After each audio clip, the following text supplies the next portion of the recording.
flashing.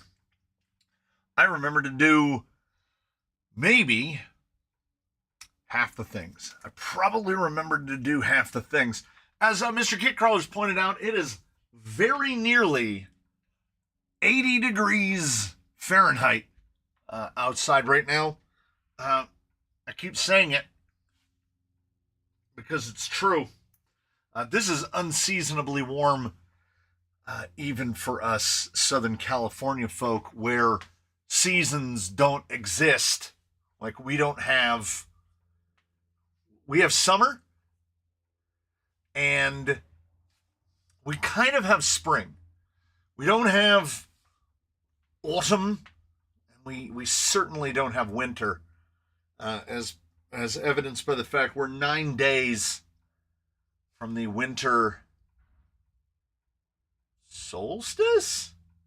It's not the equinox, right? It's a solstice. We're coming up for the solstice, and you'd never know. My yard is hella green. I have to get my weed eater out in December, which is horrible. So some of the trees are convinced that it is the season to start dropping leaves.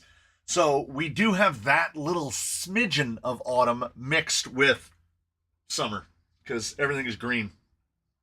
Super green. I've probably mentioned in the past, I sprinkled out 2 of those little, it looks like the container that Parmesan cheese would come in. You know, it's got the little lid with the holes in the top, and you like turn it. It's got that like turning thing, and it had white clover in it. And I sprinkled it all down in like end of 2020, early 2021, and absolutely nothing happened. And now there's white clover everywhere. So because we don't have seasons, I guess it takes almost 5 years for that to take effect. I wasn't completely honest about, how many we got? Oh, I haven't even brought up my analytic yet. What am I doing? Refresh live. There we go. You need to change the video somethings. We've got this one, and we've got this one, and camera 3 would not boot. We're not waiting for connection. We got the no boot on camera 3. And the funny part about that is it's charging. So, well, let me turn it on one more time, see what happens. Now, waiting for connection. We'll be fine. So I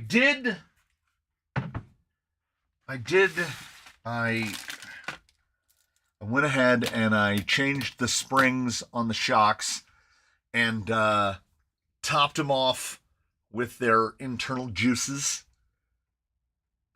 because they come with the springs that are like roughly 2 pound. These adjustable length ones are wild, because the heavy spring is 2 pound. That's the blue one.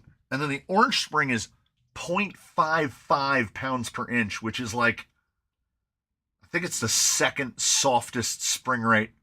And because they're adjustables, they're 45 millimeters long. And so far as I know, they're the only 45 millimeter long spring. Finally joined the Discord. Yes, I have seen you on there with the vehicle that we're all glad you didn't buy an Ascent and that you built that instead. So I changed those springs. I went to the email with the link lengths, not email, Discord message. And I put the bottom links together. I figured there was no point in putting the upper links together because they'll be wrong. They'll be wrong guaranteed. So we will make those in place. I've got my link bin, so that should be easy. And that was it. That was all I did. We still have the unmounted tires. We'll mount those. We still have this. Oh, yes. I had the 3D printed skid spinning around. I don't know what I did with it. Did I throw it in here? Yeah. I don't know if it's on purpose or what, but y'all see that, right? Do you see what I see? Thinner, fatter. Maybe it's supposed to be like that?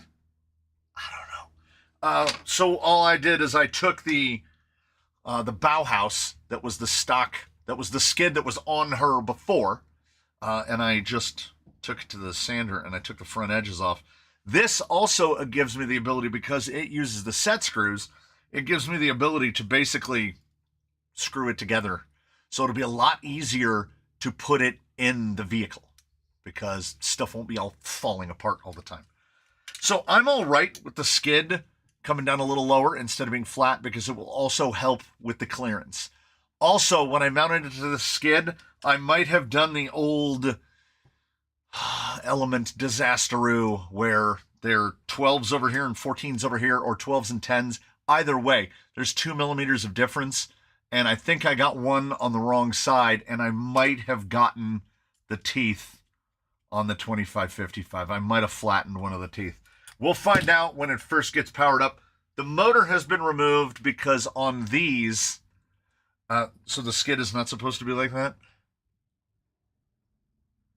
Okay. Now, is that a print thing? Like, how does that happen? Anyway, went with that because it'll lower the gearbox down, so we don't have to worry about the gearbox hitting. And there's no way to conceivably run a gear cover that I can comprehend. Well, maybe. No. She's going to be relegated to 850s because Candy Cane was basically built to run 850s. So we'll dismount these if we can get to that. And these should make things much easier. Dora, someone mentioned Dora, sitting right over here at the end of the bench. I'm pretty happy. I'm pretty happy with how it came out. That is that's just Glidden MaxFlex, all Glidden MaxFlex. Silver on the inside, purple on the outside, and then just go over it with the MaxFlex clear. And minimal decals. This one's, see it. Those children's stickers, they don't stick very well. It's all right. It drove great. I was really happy with it. And I cut the chassis down, but I mentioned that. Yeah, no, it came out great. Set that over there. Partially. What? A little bit of this. There we go. Do you know if the owner likes purple yet? Yes.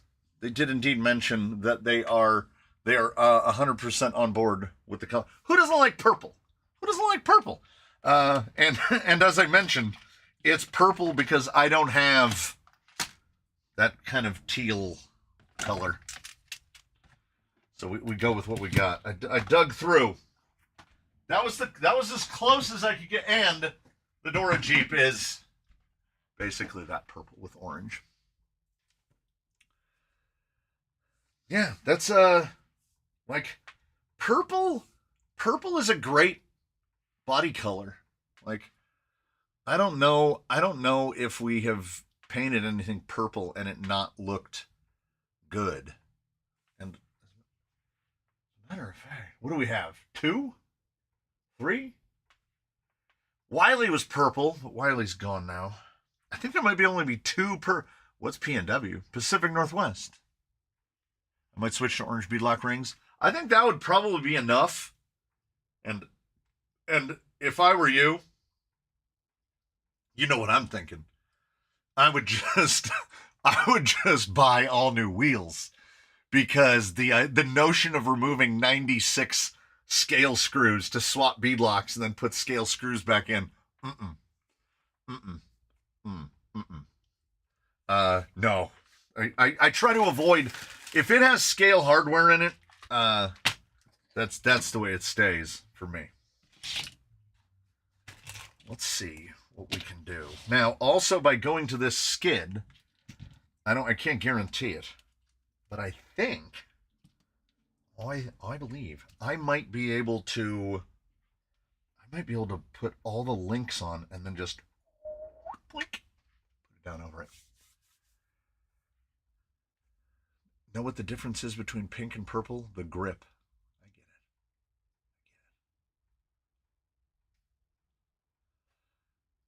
I get it. Scale hardware over Wordle. I love the Wordle. I haven't played the Wordle today. As I said, I wait for my kid. My kid shows up at my desk and says, "Have you played the Wordle?" And I go, "No." And then they showed me how to play it inside Discord, and that was a revelation, honestly. Because usually I get on my phone and begrudgingly. It's all about purple glitter with gold accents. That's just the Lakers, isn't it? I gotta go visit the Mr. Walton store and get the doggo food. We only have the cats here, and it's either Amazon for the Rachel Ray or Costco. I genuinely try to avoid the Walmart as much as humanly possible. Can the kids show you how to spin the wheel inside Discord? Probably. I didn't even know you could play Wordle in there. They showed me how to search to find my own images and how to search to see where other people have shown images. Because, that kid, their whole life has had Discord in it. And I discovered Discord I was bullied into it like a year ago. So I don't feel too bad about not knowing anything about Discord. They use it for everything. The kid came to me yesterday. They got their year-end Discord breakdown, and they were like, I sent 15,000 messages on Discord last year. That's a lot. And I brought up my thing, and it's over 17,000. And I was like, those are rookie numbers. You need to pump that up. And they also have dozens and dozens of hours of audio, voice chats. And I have 0. I've never used the voice chat on there at all. Purple is not a real color. It's a color our brain gets confused and makes it up. I had never heard that about purple. I just knew that pink is minus green. Pink is all of the colors in the spectrum minus green. And that's why there's no pink in the rainbow. Because pink is not a color. Also, what is it? Is it orange is desaturated brown, or brown is hypersaturated orange? If you go into one of those color wheel things, you can bring up orange, and then if you just dial the saturation all the way up, it just turns into brown. Or you bring up brown and turn the saturation all the way down, and it turns to orange. It's one or the other. Color theory is, I don't like it. My brain doesn't like it. I mean, I like it to the extent of complementary colors. Why can I see pink if I can't see green? Because pink is minus green. So pink is the complete absence of green. So if you can't see green, then you should be able to see the complete absence of green. Max Flex has an orange that looks like brown when backed in black. There you go. Well, they are that would be on the color wheel of secondaries, So I built these up. Should be brown is all 3 primary colors in pigments, not in light. Because you got because all colors of pigment are black. That is all colors, not just all primaries. And all colors of light are white. My brain acknowledges it, but doesn't like it. Oh, they would never teach color theory to children. You get color theory much later. College. That's where they get color theory. College is where you go was where you go to learn most of the things you aren't going to use later in life. Yep, brown is you mix red and green, you get brown. You mix blue and orange, you get brown. Roy G. Biv.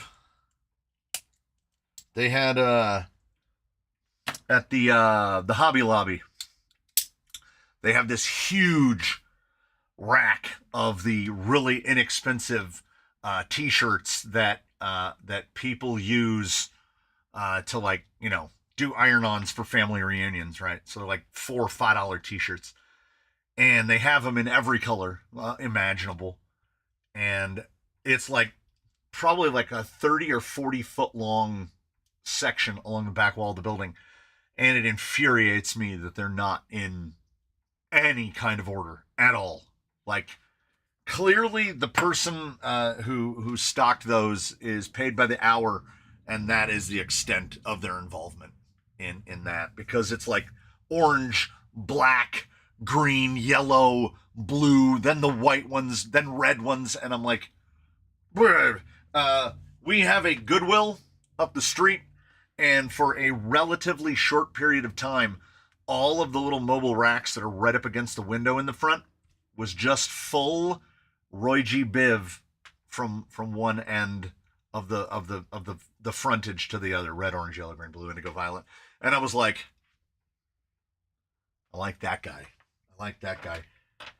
Of course, Hobby Lobby doesn't put the t-shirts in order on purpose. Why wouldn't they? Why wouldn't they? They want it to be, what is it? Discordant. They want us to go, I don't like that. I don't like that. It is Friday. It is indeed Friday. 13 plus 7.5 is 21. So 22s are probably the guys. Let's first check here, see what we got. Too much time. We'll go to fresh 23s. They want you to touch every shirt. Ugh. Really only need to touch one, though, don't you? To say, oh, this is entirely too rough to come in contact with a person. The $4 t-shirts are here for a good time, not for a long time. I have a mixture of 22s and 23s in there. Thanks to, what is it, Traxxas likes the 23s? If they put them in order, they're going to hell. Yeah. I know. I've definitely mentioned this before. Here's one. Here's one for you. The Hobby Lobby and the Chick-fil-A are both closed on Sunday. And I don't know about the Chick-fil-A, but I do know that the Hobby Lobby, they have a big sign on each door at each side of the entrance to say something about, like, people giving them time to worship or what have you. And my response to that is, look, if you want to be closed on Sunday, be closed on Sunday. If you want to be closed on any day of the week, that's absolutely fine. I genuinely enjoy seeing businesses taking a day off. You don't need to tell me a reason. There doesn't have to be some overarching philosophy about why you're open 6 days a week. Even Broadway productions will go dark on a day. They usually pick Mondays or Thursdays for whatever reason. But, like, it's nice not to work 7 days a week. The internet already works 7 days a week, 24 hours a day. Brick and mortar can't compete. So they have to get away with giving you something that you can't get on the internet. Like, we go to Costco because that's where you can get a $55 bag of dog food, which even on Amazon Prime, they're gonna squeak it to you for the cost of that. I just saw a guy yesterday who aggressively ate ham in the driver's seat of his car and compared a Costco ham to a Honeybaked ham, that being a $25 ham against a $125 ham. And I've always felt like Honeybaked, we got a, here you go. We've not always enjoyed a spectacular level of financial success. During the younger years of our children's, it was touch and go for a good long while. And one year, my wife was working at a credit union. She worked there for about 10 years. And we'd already begun to experience a financial downturn, let's call it, like nationally. So there were no Christmas bonuses that year. So instead, they gave out $20 gift cards to Honeybaked ham. Now, if you are at all familiar with Honeybaked ham, or you can remember when I said about a minute ago that a Honeybaked ham is $125, a $20 Honeybaked ham gift card will not get you much.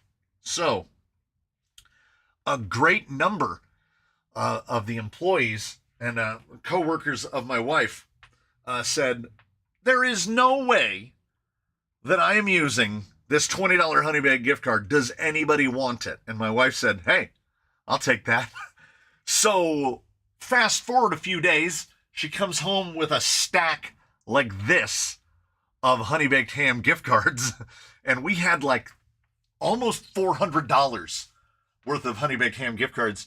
And we had a full Honeybaked ham Thanksgiving. And you know what? It was pretty good. It was made extra good by the fact that we didn't pay a dime for it. And I put my order in 10 days before Thanksgiving, and I went down on, it was the day before. I went down Wednesday, the day before Thanksgiving, and there was a line. I kid you not. And our Honeybaked ham store is not in the nicest part of town. San Bernardino, what do you expect? The line was 300 plus people. Because apparently, much like how people don't understand that you can print shipping labels at home, people didn't know that you can reserve it, and then they just have your food waiting. So I was like, I see it, and I go, oh God, no. And I walk up to someone in the line, and I go, is this the line to pick up? And they're like, no, this is the line to order. And I walked into the store. I was like, this is my number. They handed me all the food, and I walked out. And there was that line of literally went all the way around the building, then in around the end, and then wrapped around the people. It's like, this was, 2014, 2015, something like that. So like 10 years ago. The cost of Honeybaked ham has probably doubled in that amount of time. But I can almost guarantee that the number of people who pre-order their stuff has not increased. Do I go to the top or do I go to the bottom? I go to the top. I had to take a look at baseline to know where to attach these shocks. So I don't know. All I can assume is that in 10 years, Honeybaked ham has gotten worse. Because, let's be honest about it, everything has gotten worse. People who are uncomfortable in lines. I don't mind lines at all. That came from children, I think. If it doesn't foster an increased patience in you, I feel like it does in most people. I don't mind waiting in a line. And here's the thing, because I'm old, and because I existed most of my life before the internet, before smartphones, I didn't get my first cellular phone of any kind until I was in my 30s. You know what I can do? I can just raw dog a wait. I can just wait. Doesn't bother me at all. I can stand in a line 10, 12 people deep at any supermarket, never even take my phone out of my pocket. doesn't bother me at all. Waiting doesn't bother me because what I do is I mentally prepare myself before it starts happening. There are people that literally can't wait 5 minutes. Next time you're in your car, if you're the car at the crosswalk waiting at a red light, just look around you. Look at the car next to you and see what that person is doing. Because odds are, as soon as that light turned red, they're bringing their cell phone up before their car has even come to a complete stop. Because I don't know what it is. They can't, I don't know, I guess they can't be alone with their own thoughts for even just a few minutes. And I'm absolutely fine. My my kid came to me yesterday and said, "Did you see I sent you a reel on Instagram?" And I go, "No, I haven't looked at my phone in a while." And they go, "I sent it like 4 hours ago." And I go, "Yeah, I don't have any reason to look at my phone right now, so I'm just not going to do that." I feel like, well, I don't feel like, I know we are. Those who lead their lives in this way are a dying breed. Like, we got to be plugged in. I still drive a manual, no phone activities for me. They'll find a way. Trust me this. They got two hands. They've got the phone in the one hand like this on the steering wheel. So they're doing this. Oh, don't think that there aren't people that aren't just mag-safing their phone to the middle of the steering wheel. Traffic jams and delays are with the car radio or stereo for, yeah. Did the boom racing wheels show up? Oh man, I don't want to fall behind. Yes, they did. Where did I put them? Oh, they're gorgeous. Like, I get it.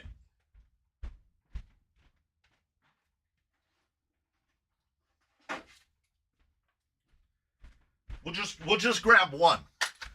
For anybody who's considering spending the money on pro builds, Mr. Sputtercrawler was motivated and or couldn't stop himself. I need to take one out. I don't even know what they're called. Do they say in the box anywhere? I gotta extricate.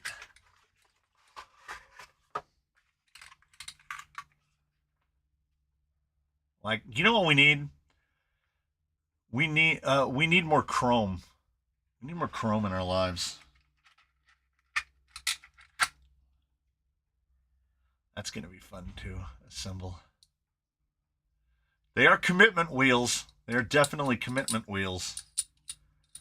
But man, those do look good. Those do look good.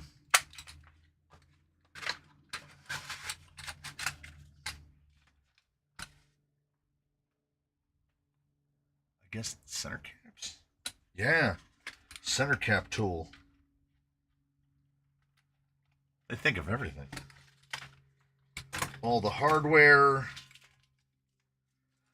Some kind of adapter wrench.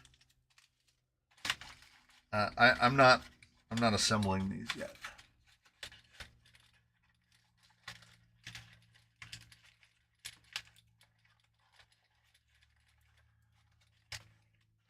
Will those Baja MTZ fit nice? The Baja MTZ, I don't know. I can't say yes or no. I can tell you this about the Baja MTZ. Very skinny. Very, very skinny. I don't know at this moment, I don't know in this exact moment, if they're the thinnest tire that I've tested or will test. I haven't tested them yet. But they are very, very thin. Manual transmission is kind of the norm. Yeah, they're basically extinct here. When I got my Scion 20 years ago, it is now over 20 years ago, manual transmissions were less than 10% of new vehicles sold. Hey, can someone change out this water heater for me? Had a big lunch. It's Friday and I don't want to deal with it. I could take care of it for you, but you're probably really far away. I don't mind a hot water heater. A hot water heater is not too bad. We're on our third one because our water is the devil. And I only honestly learned about 4 or 5 years ago when I had to install this one that there's an anode inside the hot water heater that's supposed to be replaced. They make it very difficult to service, and usually by the time the anode is worn out, there's so much sediment at the bottom of the tank that you might as well just... It's my third one this week. Oh, so not your hot water heater. You're changing like you want somebody to do your work for you. I mean, that makes... I understand that sentiment as well. When Honda stops offering a manual is the day manual dies. They're gonna mark me words. They're gonna make a resurgence. We're gonna see a resurgence of the manual transmission, because what's gonna happen is we're gonna either have some kind of oil or government-based gas crisis, and fuel economy is going to become a thing again.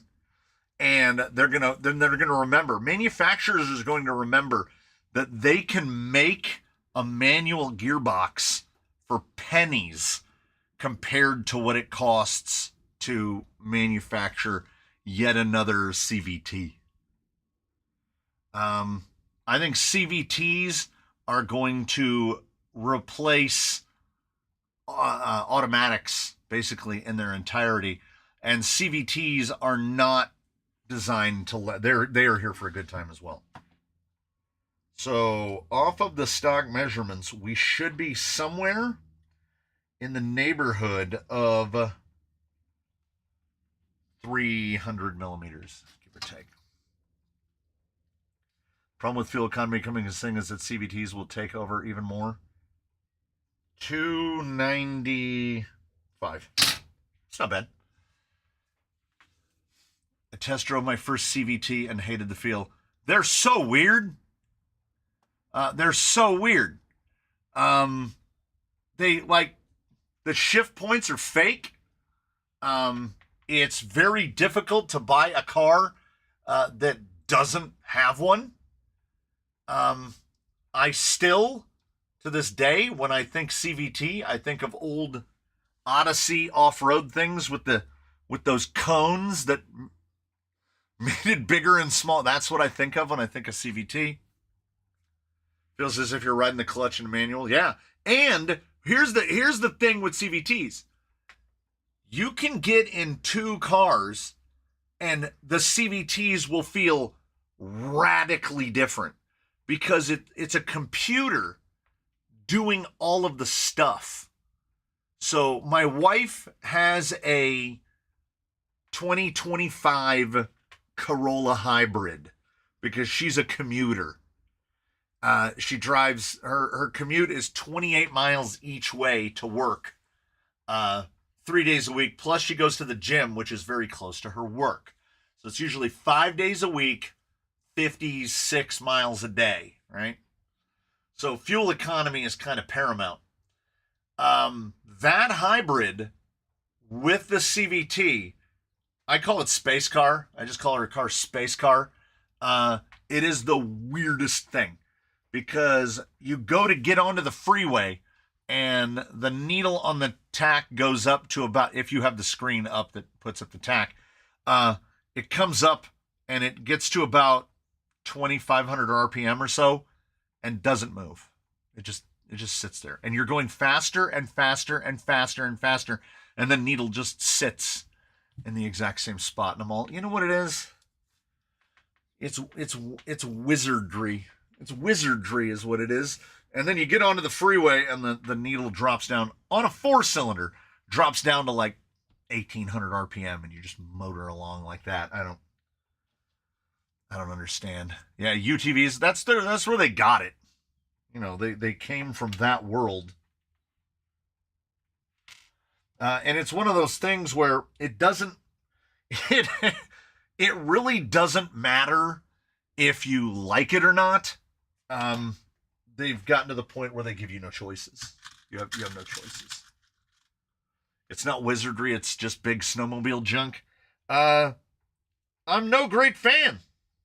I was a manual transmission guy. My Subaru is the first car I've ever owned that didn't have a manual transmission in it. And I understand they're absolutely not going to sell that car with a manual transmission. I'm just used to it. I don't mind it at all. It's fine. Every day, things are getting worse. And you have to pick what you're going to dislike. You gotta pick. You have to choose your battles, and there are absolutely going to be things that you don't like. And if you're not careful, you're gonna find yourself disliking everything. So I love my Subaru. Do I wish it didn't have a CVT gearbox? Yeah, I don't think anybody is like, man, I wish this car had a CVT gearbox, and it doesn't. But you know, as a wise man once said, what are you gonna do? Yeah, I mean, it's amazing to see even sports car manufacturers still including manuals. They want the computer. They want the computer to take over everything. But my days as an automotive enthusiast are behind me. I loathe having to go anywhere. So if we're talking about a vehicle as transportation, then I love my Subaru. I don't think I could go back. I don't think I could go back to my TC days. My TC days are behind me. I use my Subaru to go from point A to point B, and for that it is fantastic. And it holds 7 people, and it's quiet, and the cops don't even know it exists. If you're driving in a Subaru Ascent crossover with the cruise control set on the 15 freeway at 90 miles an hour, a cop will go past you as if you didn't even blip the radar, because they're like, you know who drives that? Lesbians. No, you know who drives that? Old people. There's no 25-year-old ne'er-do-wells hopping behind the wheel of a Subaru Ascent. I drove a Honda Del Sol for 3 years until my Del Sol was totaled out from under me. Prior to getting my TC, I drove a Honda Del Sol, and I got pulled over in that car probably every 6 weeks. Not doing anything. I got pulled over one time in that car for a legitimate reason. I pay. Oh, no, oh, Gorilla Design. If you've never seen a Honda Del Sol, it follows the same principles as the Mazda Miata, which is I had to have my seat, and I have fairly long legs. I had to have my seat like 5 clicks forward of all the way back, or I couldn't even reach the pedals. If I put my seat all the way back, I could tilt my toes down, not be able to touch the pedals, and put my arms out like this and not be able to reach the steering wheel. It was a fantastic car. Hey, there he go. There he goes again. Mr. Turner with the 20.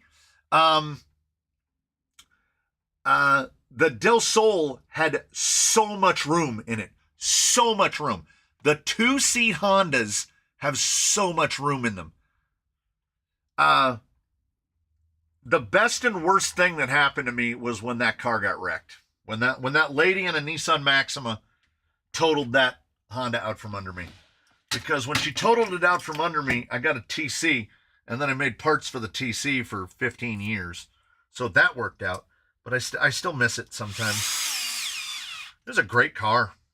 I love that car. It leaked when it rained. Did I miss your 5? I'm sorry, Mr. Hurley. I did indeed miss your 5.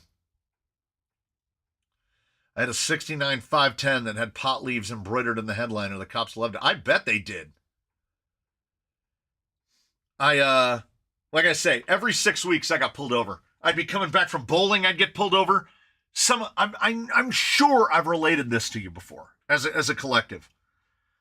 I firmly remember coming home. I bowled league on Thursdays for a time. This is 20 plus years ago, right? I bowled league on Thursdays. You get done bowling league, it's probably 11:30, and I'd be coming home, and I got pulled over by a cop while exiting the freeway. And he walks up, and I have my window rolled down, and he before he even looks in the car, he says, "You know why I pulled you over today?" And I go, "I really don't." And as his eyes are coming down like this, he says, "Well, you were coming off that off-ramp a little fast." And then he sees an old guy in there, and then he's like, "I'll be back in a minute." And then he goes back to his car, and he sits in his car for about 5 minutes, even though we know the computers take about 10 seconds. He's already run the plate by the time he has you pulled over. He just wants to make sure your license isn't expired and whatnot.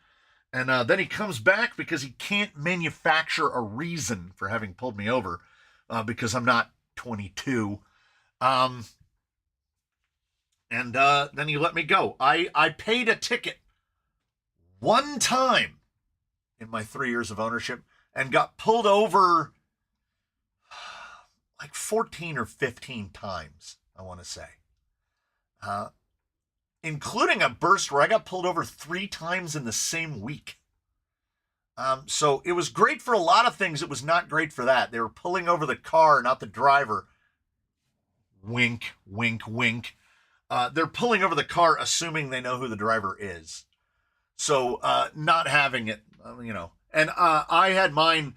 My Del Sol weighed 1,900 pounds, wet, with a full tank of gas and my weight in lead in the driver's seat. It was truly like driving a go-kart. If you could have a full-scale rig made based on one of your 1/10 Motor ESC Easy these days, which rig would you select for a full-size build? I'm gonna go a place where you wouldn't expect. I think Gumby.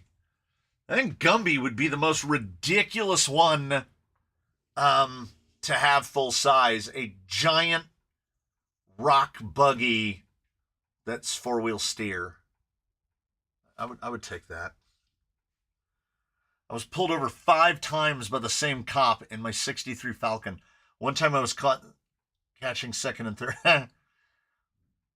First car was an 84 Cutlass Supreme. I had a guy in high school that had a 77 Cutlass Supreme.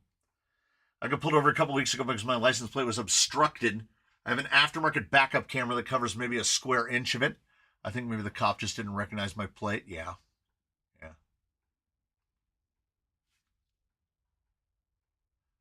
Oh, no. It couldn't be Bruce. I don't think I want Bruce in real life. I have this sneaking suspicion. Well, you notice I didn't pick anything. Land Rover, right? You notice I didn't pick a Landy. I don't want to work on it all the time. I feel like a 50-year-old FJ40 would be tremendously prone to breaking down. I put too much realism into my thought. I'm working in the storage room. I just wanted to say hi. Hey, hi. Full-size Jolly Green would be ridiculous. Yeah, but I mean, you could actually build Rusty in full. He's just an old pickup truck.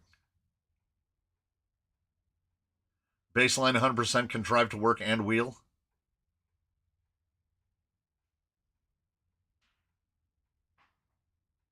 I think I'd have to go with a Bronco, honestly. Modern and reasonably reliable. And ridiculously expensive in the real world, so that's not a bad pick. All right. we want to get these about level, so we need something not too thick. Oh.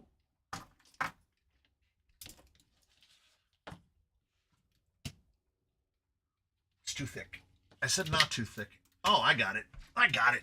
I got it. I got it. I got it.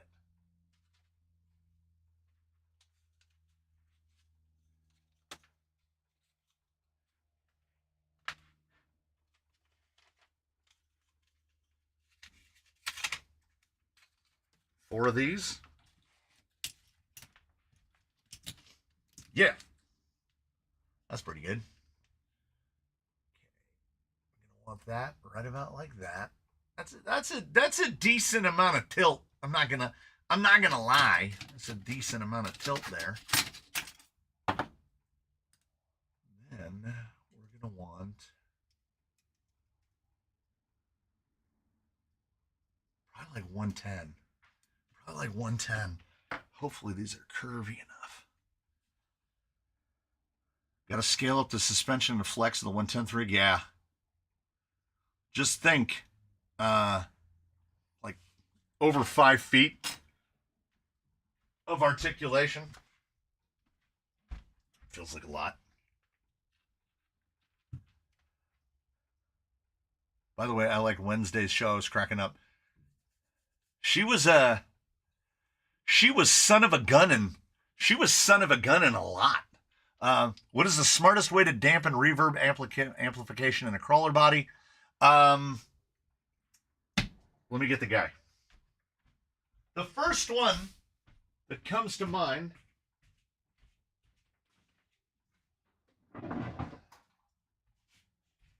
So the bottom half of a hot dog bun that is the 10 Pro body resonates real bad. This is sticky back hobby foam. It basically weighs nothing, adds just a couple grams to the body, but does a fairly good job of deadening the panels. So that is my recommendation. You can get it off Amazon. I buy it in big, like 25 packs. It doesn't completely deaden it. You would need weight to do that. But that doesn't add any weight. And it does make the panels not, they don't vibrate as much. Gumby would be hilarious to watch crawl on real tracks. It's so long. Oh, Traxxas High Trail. Can you imagine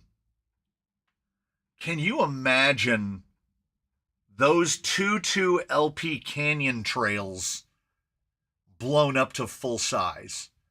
So if we're treating it as the 8th scale that it is, you'd be on what, 42s? With a lug like as tall as my fist. That thing would roar. I understand. Okay, here's a reference that I understand. The people that don't frequent the Discord would know that's more weight up top. You need a plastic motor mount to compensate. Someone in their TOF unboxing photos, that would be Vanquish Trucks of Fortune, not Canyon Trucks of Fortune, said that the aluminum motor plate, which he got in his Trucks of Fortune box, was something along those lines, pointless, because it's heavier than a plastic motor plate, and it gets that weight up high. And the aluminum motor plate from Vanquish weighs about 1/4 ounce, about 7 grams more than the plastic motor plate. And I thought to myself, this is a guy who's bemoaning 7 grams when odds are he's running a power plant that's close to 200 grams.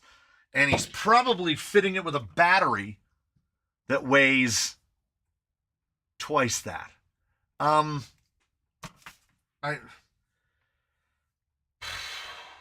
There are people. And then there are Vanquish people. Does the metal motor plate actually serve a purpose in terms of flex? Yes. And even more importantly, So if you imagine, use the eye of your mind, and imagine, if you will, a VFD or VFD twin transmission, and how it has the little tunnel that looks like a fake gearbox, the little tunnel. That tunnel is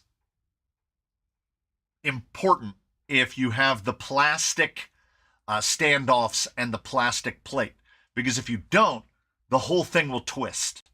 That thing is basically acting as a stiffening agent for that, right? If you have the aluminum standoffs and an aluminum plate, you don't need that tunnel, because now the standoffs and the plate combined are stiff enough that it won't allow it to move. And you would say, oh, well, it's bolted to the chassis on its two little stubbies on the side. Yes, but the bottom is only attached to the skid with one single screw. And trust me on this, if you take one inside the gearbox, you can grab the bottom and you can move it side to side, because it's a triangle. It's a pintle mount. It's going to try to rotate around that bottom. And I find the plastic motor plates too soft. Yeah. You have to use some kind of like the concave washers, so that the screws don't auger themselves into the motor plates. The fact that we're discussing a plastic motor plate a quarter of the way into the 21st century, motor plates, aside from like a Magnum, a 272 from Traxxas, motor plates have been aluminum forever. Like Tamiya will still will kick you down a plastic motor plate, but there's no reason not to have. I'm looking around me. 10 Pro comes with a plastic motor plate stock, and it's a big old thick thing that doesn't allow you to run an outrunner unless you clock it in a ridiculous direction. The addition of a plastic motor plate is not a feature. That is a bug. They did it purely to save money, because it's far, far, far cheaper to use an injection molded piece than it is to use a machine piece. TRX4 is plastic? Yes, but it's A, fiber reinforced, and B, it's just a little piece that attaches to the motor. It's not like think of the default 10.2 gearbox, what I call the diamond plastic one, with that motor plate this thick to stop it from flexing, which could be replaced by 3 millimeters of aluminum. They did it to piss us off. They did it because it's all about cost savings. It's all about cost savings. Yeah, Traxxas has just about the gnarliest plastic blend, so they can get away with it. Yeah, there's a lot of... Traxxas doesn't have like molded nylon. It's all FRP. It's all fiber reinforced plastic. Their plastics are beefy, and whoever is in charge of doing their moldings is really good at it, because I've never had a Traxxas plastic break due to voiding, and I've had basically parts from everyone else break due to voiding. You break a C-hub or something, and you look down, and there's the gap from where there was an air bubble in it. So it didn't break because of the plastic. It broke because where there was supposed to be plastic, there was instead air. You use more zip ties than I do, but we both need to invent those reusable zip ties that Dave Sparks uses and advertises. The thing is, I've gone, I don't even bother to buy good zip ties anymore. I got the Zingos, 2,000 of them. I think I paid $8. If you put this around a wire and pulling it hard, you'll just break it. Like they just break. But I'm using them to tuck wires together. So it doesn't matter how strong or robust or what the longevity is of that wire. I'll have to zip tie some of this wire here in a moment, and it won't bother me at all to use the cheapest zip ties that I can afford. Yeah, who cares about expensive zip ties? It's for cleaning up wires. I use zip ties on the lights outside. I have to buy good zip ties for that, because they're going to be out in the sun, and the UV is going to try to kill them. The plastic tier list. I have a TRX4 and a Fusion 2300. Should I use a 45 and a 9? Yes, absolutely. The 2300 will give you the slow speed control, and it's going to give you far more up-end speed than you would possibly ever need. Cletus McFarlane owns a part of the company that sells reusable zip ties. I don't know. Like, I understand, maybe from a green perspective, I mean, if you think you're like, I'm saving the planet, I can understand a reusable zip tie, but in the grand scheme of things, you install a zip tie and then you cut 95% of that zip tie off. So 70. So presumably, if you're using a reusable zip tie, are you just not cutting it? Isn't a reusable zip tie just a pipe clamp? Like a, what do they call them? Band clamp? Isn't that a thing that already exists?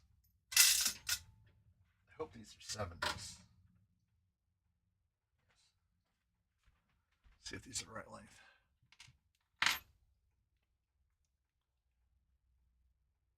Yeah, if you can't cut the end. Yeah, I get it. Like, if you're working on something full size and you have to service it and take things off, I can absolutely understand reusable zip ties. I don't think that we operate in a space where a reusable zip tie is really a selling point.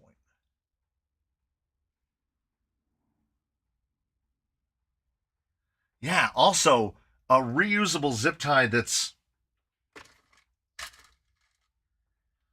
this big might be problematic. All zip ties are reusable. 1/8 rally car has reusable zip ties for the battery packs. Are they Amish? Like, are they unilaterally opposed to Velcro straps?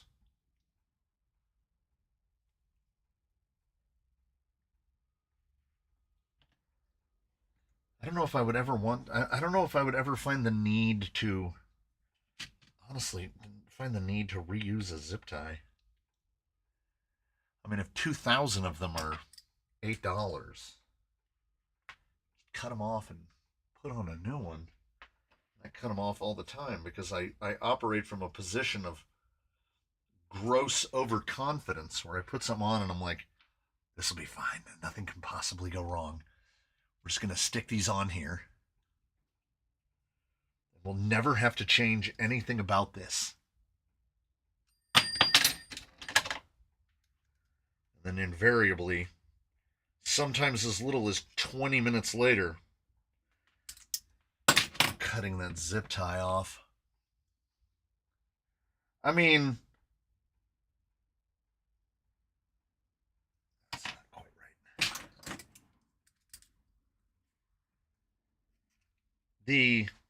Here's what it is. I'm all for not killing the planet faster than it's already getting killed. But the notion of poking at a zip tie with the thinnest flat blade screwdriver I can find versus just cutting it off and zipping on another one. Miata coming with a 5. We're clawing our way back. We're clawing our way back from. Oh, you should see the sawtooth. The sawtooth looks more like a waterfall on December 8th. It was either the 8th or the 9th. 140 gifted memberships rolled off in one day. The line is almost vertical in how it falls off. I'm officially old. I need to replace my TV, and it fills me with dread. Used to love any and all electronics. Now researching and sifting through all the jargon is tedious. Okay, here's the thing about a TV. Here's my recommendation to you for a TV. Number 1, don't buy Samsung. Samsung did me dirty, and I won't buy Samsung products anymore. Patooey. All right, beyond that, you have 2 basic choices. Buy a cheap TV, all right? If you're not using the smart functions inside of a TV, then it almost doesn't matter. Like a $200 TV from the Walmart is going to be absolutely fine. If you're using all of your source, something else, a Roku, an Apple TV, or whatever, okay, then it's just a screen. It's just a screen, so it doesn't matter. If you want a picture that makes you go, whoa, you buy an LG OLED. Only an LG OLED, because they invented it, and they do it the best. We have one OLED TV in the house, and I understand some people are not comfortable paying the money for an OLED. I researched mine for like 18 months and then waited and waited and waited until it was on sale. And because of the state of the economy, my TV costs $200 more now than when I bought it like 5 years ago. I mean, it's the newer model, but you know, the same series and the same size cost more now than when I got mine. And it is the one display that I have absolutely zero regrets about buying. It is the best TV I've ever bought in my life. It is an LG BX series. It is a 55-inch. The screen is glass, not plastic. The TV is this thick. It's amazing. The software wants to be updated every 45 minutes, but I don't hold that against the TV itself. I hold that against LG because I've never turned the speakers on inside the TV. The C series is the best price performance. I would argue that the B series is the best price performance because when I did my research for all of those months, at that time, it might have changed in the newer models, but the only difference between the C series and the B series was the upscaling processor. The brain in the C series was better than the one in the B series. But in terms of the actual panel, in terms of the LEDs and the display, exact same unit. And it was significantly cheaper. It was also kind of difficult to find. Not a lot of places were stocking the B series because it was like the cheaper, almost as well outfitted. It's like when I tell people, I told this to, I finally got to use this on a stranger. We were in the Lowe's, and on the one side of the aisle is like heaters and air conditioners and swamp coolers, and on the other side of the aisle are toilets, because that's how you lay out a store, I guess. And someone was looking at the toilets, and they were like, the guy was there with his wife or a partner, whatever. There were two people. And one of them said to the other person, how is there a $90 toilet and a $500 toilet? And I said, I turned around without being asked or prompted, and I said, never buy either of those toilets. Never buy the $90 toilet, never buy the $500 toilet. The $500 one is charging you for doodads and gewgaws that you don't need. And the $90 toilet is for contractors and landlords that need to fix the broken toilet when the tenant moved out. You buy that toilet that's kind of in the middle. There'll always be a toilet that's on sale. There'll be like a $179 toilet. You buy that toilet. That's the toilet you buy. It will last you basically your whole life. We had a toilet in the house that we lived in before this that I took it apart to take it outside and do the acid and the pumice to get all of the years and years of hard water stains and deposits out of it. And that toilet had a mold mark on the inside from when that toilet was molded in 1952. So when I was working on the house at the time, that toilet was 60 years old. And I guarantee you, it wasn't the cheapest toilet that they sold. So it kind of almost goes the same with TVs. You're going to get a $250 TV is going to get you $250 worth of performance. Last toilet said it could flush 30 golf balls at once. I'm not sure what you're supposed to do with that info. I don't either. I don't like, what is like, what are you supposed to do with that information? So when we put this house together, I bought two of the same mid-priced toilet, knowing that those toilets weren't made in 1952, and there's no way I'm getting 70. I'm not getting 70 years out of a toilet. I already had to replace one of them with an identical toilet because it just started slow flushing. It started slow flushing. And I did what everybody does. I replaced the flapper, and I replaced the fill valve, and I replaced all of the stuff, and it would still slow flush. And I snaked it, and then I unseated it, and I replaced the ring, and I did all that stuff, and it's still slow flushed. And I said, the only thing that I haven't done is replace the toilet. So I drove down to the Lowe's, and I got a new toilet, which was the same toilet. We'd only had the other one about 13, 14 years. Got an identical toilet, put it in the spot, bolted it down, had to buy another wax ring, bolted it down, pushed the handle, whoosh, just perfectly flushed. So a toilet can go. I can't compete with the G59. Our house was the core of our house was built in 1925, and the house that we lived in before that was built in 1896, which in California terms is extraordinarily old. Never use that in-tank blue stuff? Yeah, no. There's no need for it. It can also mask all sorts of things going wrong. I don't understand the motivation of blue water in your toilet. I got a 27-inch 1440 OLED, and I can never game on anything glasses for a TV. I got a cheapie. Yeah.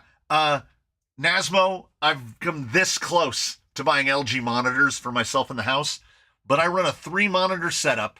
I have one that's just for email, kind of like what's in here. When I went to a 3-monitor setup out here, which is still something I'm trying to wrap my brain around, I bought Amazon Basics. I bought 2 Amazon Basics monitors. They were $79 each because I buy the monitor to fit the thing that I'm doing. I got a 32-inch ViewSonic 4K up here for my live view monitor. And for the other ones, I do not care. I do not care.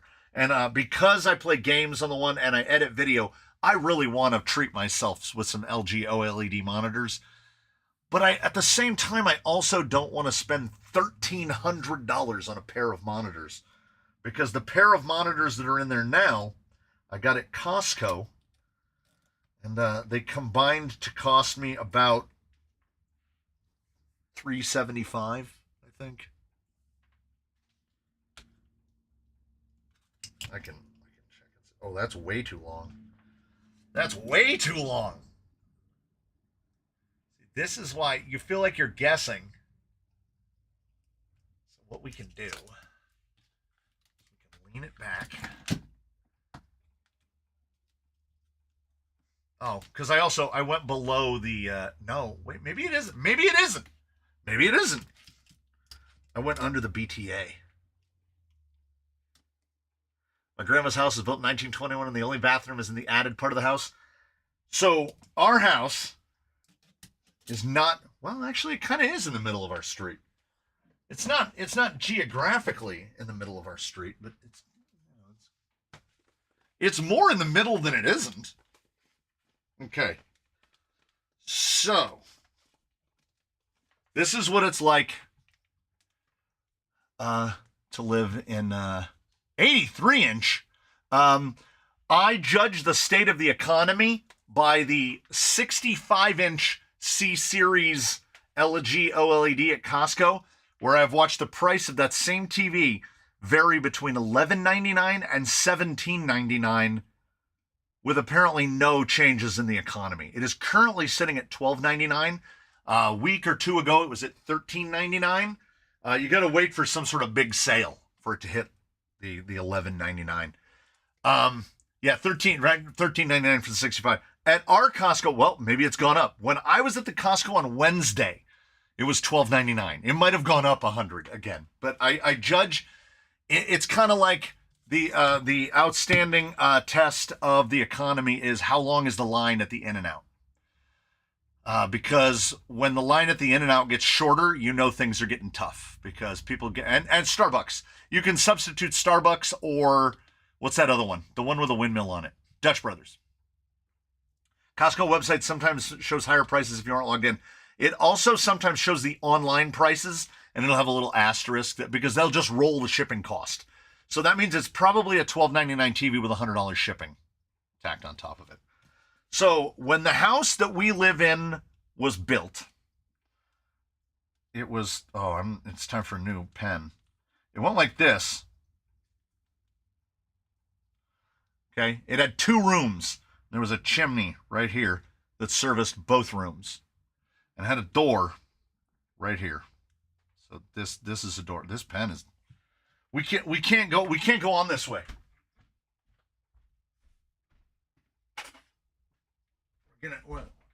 It seems a shame because I do all my illustrations in red. We got to go black. So almost caught it.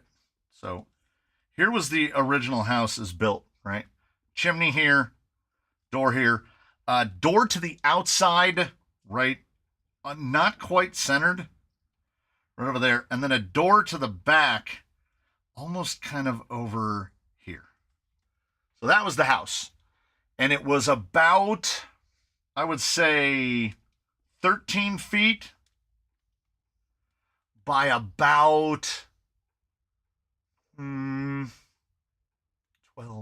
This is not to scale. Probably about 18 feet. So imagine that I had drawn it that way instead of that way. Okay. So then they did the first addition to it, which is they added on like a mudroom back here, which is about 6 feet across. And that's down on ground level. So there's a step right here. There's a step to go down to that room. And now this door has been omitted. And now the door to the outside is back here. Then they added on to the house like this. And they put a little tiny hallway right here. And then a bathroom right here. And then a bedroom here and a bedroom here. So there's a door here and a door here and a door here. Then they added on a part that goes across like this, which was originally a porch, but then they built it into the rest of the house. And then they added on a room over here. This is the master bedroom. And my computer is right here. I'm right up in the front. And the front door is now here, and there's a door to the carport right here. So, 1925 is right here. Then sometime in the late 40s to 50s, they added all this stuff. And then in 1968, they built this part. And when we had the house appraised to refinance, the guy asked if we had like the permits for the additions that were done to the house. And I was like, permits? Permits, you say? I was like, we have a door. The door to this bedroom right here is 24 inches wide. Like a closet door. There are also no closets in the house.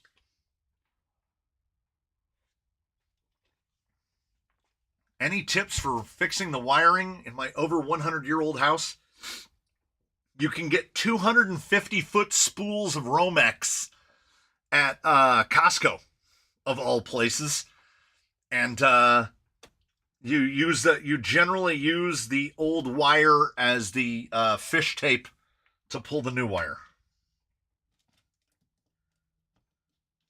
Our old house was knob and tube, and I replaced most of it. Luckily, most of the wiring had been updated in the 1925 house back in 1968. So there was still some cloth jacket up there, and I had to redo quite a bit of it. But I had to run all of the wiring in this place, 25 by 25, and you don't realize, with a 9-foot wall and a 12-foot peak. So maybe you do, but I didn't realize just how much wiring that was going to be. I ended up using, I don't even know.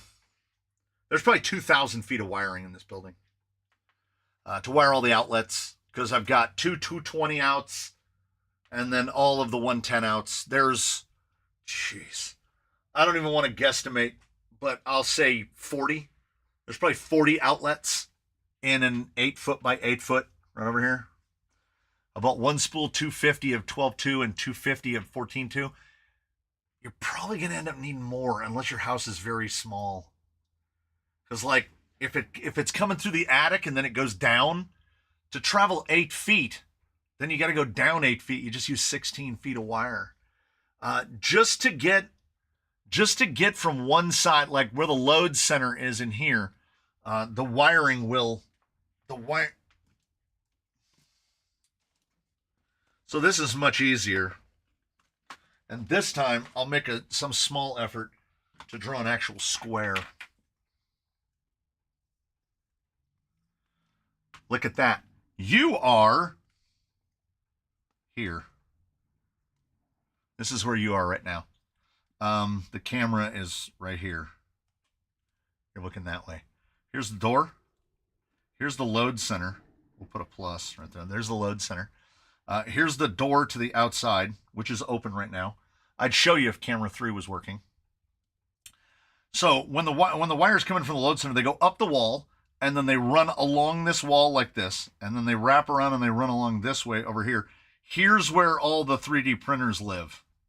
The 3D printers and the laser live over there. So this wire has to go over here and around, and then it has to go down, and then it has to go over. So to get from there to there, one wire is now 70 feet long. And then I ran another big section that goes here. The compressor lives right here, and the table saw is right there. So there's 220 there, there's 220 there, and then there's another line that runs all the way over into here. So there's actually this one ends over here and this one ends over here. So there's nothing electrical right there. And then there's a big loft right here in the middle. Look at that. It's like a code for, like, that doesn't make any sense to anyone at all. Except for me, that had to run all that damn wire. Anybody know of something I might be able to use that would be like a scale braided hose for scale NOS bottles? I don't know if it exists. Braided fishing line would be one. Or TechFlex. I don't know how small they make TechFlex. But just Google TechFlex. If they make TechFlex in like 1/8 inch, that would definitely work. I guess you could paint string too. What about bike shifter cable? Bike shifter cable is bigger than you think. TechFlex, I see a lot of people using TechFlex. I don't have that kind of patience. Yeah, we are way too long on this. I want to be right about there. So we need to be, let me guess, exactly 10 millimeters shorter. Yeah. So those are 70s. I guess we need 60s. Which is good. I got a lot of 60s.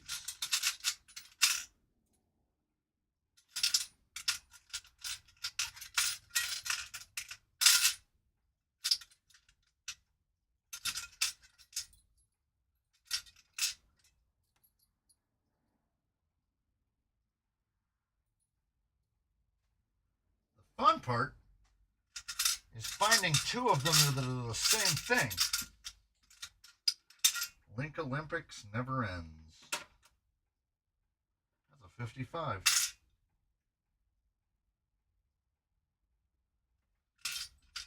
Don't mind me. I'm just digging away. Is that also a 55? No, it's like a 58. This is just grand.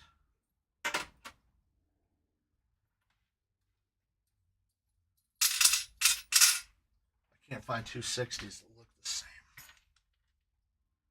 73, 83. you got to do what you got to do. We got to go to factory teams. They do make TexFlex really small? Yeah. Ooh, an old rope charging cord. Yeah. Yeah, braided, like a braided USB cable. That's not a bad idea at all. Did you show Mrs. C the Xmas logos edition? Not only did I show her, she wants one on a t-shirt. So, thanks for that. Now I got to figure out how to make that happen.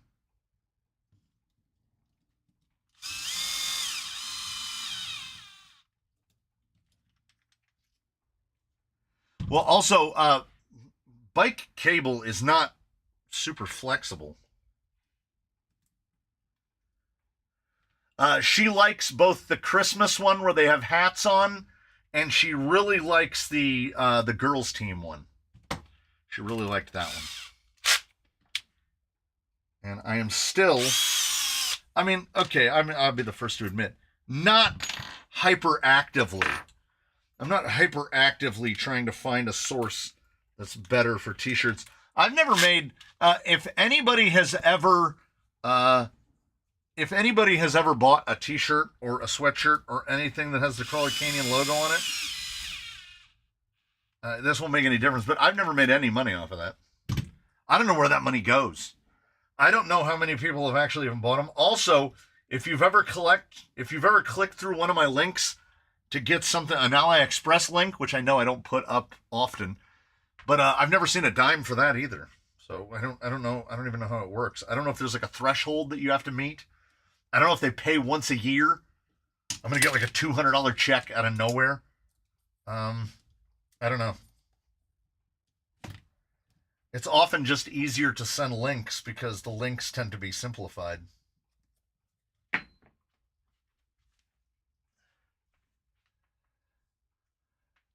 You think less than 10th scale is small? Look up T-gauge model trains. Really want to rock crawl on that scale, just one. RTR would do the best. I'm not going to look it up. You can get the LG B5 LED for $999 or the TCL Mini QLED for $649. 65-inch main tube. I do play video games on it. Best price is surprisingly the Best Buy. Yeah. I've gotten both of my Blue Yeti mics at the Best Buy because they were on sale, which is the mic I'm talking into right now because they were on sale. I've gotten monitors there. I've gotten a lot of stuff at Best Buy. It's surprising. If it was between a TCL and an LG, I would spend the extra money. It's $250. It's $250. Difference between the two. You won't regret it. I'm telling you. As an owner of a B series OLED from LG, it's such a good TV. Let me put it to you this way. When the world made the transition from DVDs to Blu-rays, my wife would say, I can't tell the difference. It looks the same. When we got the OLED and she saw it for the first time, she goes, why is this TV so sharp? Even the wife noticed how sharp the OLED is. And I don't know if it's that important to you, but blackest blacks. The blackest blacks. It does become noticeable if you have a really crappy input source, because the dark parts of the screen will kind of turn into squares because of the compression on the terrible source material. We had a while ago, the cable went out. So we fired up the PlayStation 3 and I put the Fifth Element Blu-ray in it. It's so sharp and so crisp that it really reminds you that Netflix looks like garbage most of the time. Yeah, they're claiming 4K. Okay, all right. Because this Blu-ray is significantly sharper than what you're offering, Netflix. I'm trying to pull the wool over me. Yeah, I don't regret the LG at all. It was nerve-wracking ordering it online and then having it delivered. Because I was like, oh, they're going to beat it to death. But it's still going. And it's a TV that you can mount by yourself. Somebody told me that it's best to buy TVs in January. It probably was once upon a time, but the like new models, there are no model seasons anymore that I've noticed. They release new products whenever they feel like it, and they blow out clear the other ones whenever they feel like it. You can still go to offline places and buy models that were replaced 3 or 4 years ago. You know, like some stuff just doesn't move that fast. I have a low ceiling. 55 is pretty max to look normal in the corner of the living room. Yeah, our living room is 12 by 12. Anything bigger than a 55 would be enormous, and I still want to put a 65 because I have just enough room to fit a 65 in it. Is it so sharp that you get the soap opera effect at all? Not really. That would depend entirely upon source. If you're watching anything streaming, Netflix, Apple TV, any of them, it's never going to be that sharp. The only time I've ever seen anything that approached getting that sort of soap opera effect was there was a football game and it was being broadcast in like full blowout 4K sharp. It looked like you could go and put your finger into the screen and touch whatever was going on in the screen. But if you get a Blu-ray of like The Hobbit, it's probably going to look a little soap opera-y because of the way it was shot. But I found that source is more what makes it look uncanny than display. I love my OLED so much that I want to buy a 65 so I can move the 55 to the bedroom. I bought a fancy 4K Panasonic Blu-ray player and prep for getting an OLED TV. Still haven't bought a TV, and that was last year. The streaming 4K bitrate is awful, absolutely. I wait for Walmart to tank the prices on certain models. Got a new 50 for the shop last week, $168, and they're getting even cheaper. I saw a 65-inch TV, like a TCL at Walmart, for $249. Yeah, there's basically sales 99% of the year now. Oh, yeah, any of those nature documentaries. Are you saying you can finger the movies? Only some movies. Some movies will reject your advances. But some movies will be receptive. That's a little longer. Oh, I'm sorry, that's a little shorter than I would have liked. It'll be a kind of a suboptimal angle. But this is going to be, like, what's going to be interesting? I don't know. We might be all right. We might be all right. We're gonna roll. We're gonna roll with it, and we're gonna rock with it. Everyone knows you only buy a new TV for your living room, right? Then you cycle the TVs around the house in order of importance, right? Yeah. Today's TVs 20 years ago would be over $2,000. Yeah. Yeah. When we got the TV before my OLED, I had a Sharp Quatron, the one that had the 4 pixels in it. It had RGB and Y. It had the yellow pixel in it. And we got it open box floor model from the Best Buy in it was well before my kids were born. So the sticker on that TV was like $2,700, and we brought it home for like $1,100, which is crazy at the time. They literally took it off the wall, unmounted it, set it on a cart for us, handed us the remote, and we took it home. And I loved that TV. I loved that. That was a fantastic TV. It weighed 80 pounds. And the OLED just blows it out of the water. I mean, some technology does get better. The only downside of an OLED is the risk of burn-in. Yeah, and we never have the risk of burn-in because I've never played a video game on it.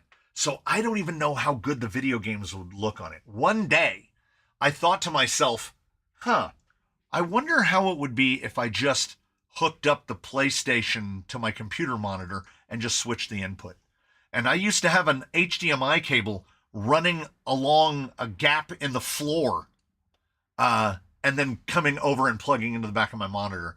So my PlayStation 5 has only ever been played on my Costco sourced Acer monitors, my 28s that are on my desk. So I have no idea how good it could even look. I would rather live not knowing, because this is a far better setup, as I don't have to ask the wife, is it okay if I play video games? I just play them whenever. I remember my first TV at Circuit City, Plasma Toshiba 42. $1,500 and weighed 100 pounds. I remember getting, Swampers, all TVs should be wall mounted. All TVs should be wall mounted.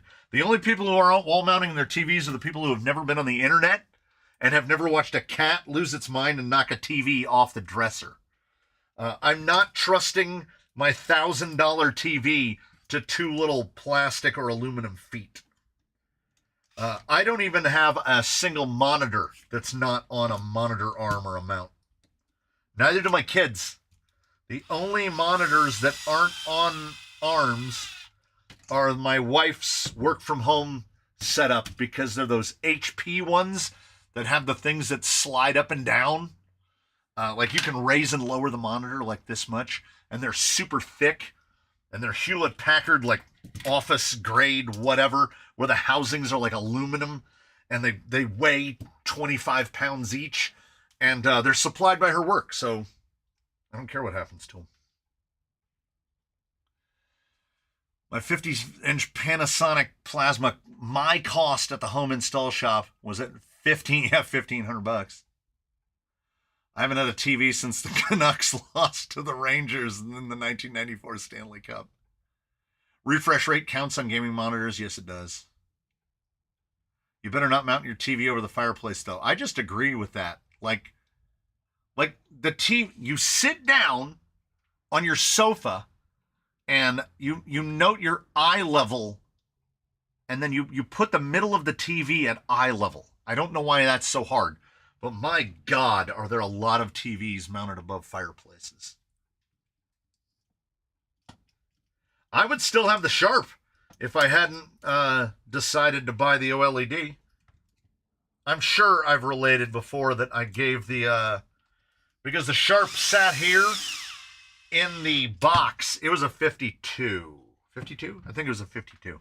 It sat here in the box from the LG for like 6 months. And then finally, I gave it to my in-laws because they had an old Plasma that none of the speakers worked. So I gave it to them, took it over, mounted it up, wired it up, hooked it up, and they broke that TV in less than 60 days and replaced it without a second thought. And I was like, man, they're just a lovely bunch of people, aren't they? Absolutely lovely. Absolutely lovely. And that was before the backsplash. So the backsplash has really put me into the Elsa aisle, where I just let it go, let it go. I'm still sore about the TV. I gave the TV away on the one hand. I get it. But on the other hand, maybe don't suck. Try not sucking. Not sucking is a good place to start. I'm going to go 125-ish? 125-ish? We'll try that. First TV I ever bought was wrapped in wood. It goes over the fireplace because the wife wants it there. Yeah.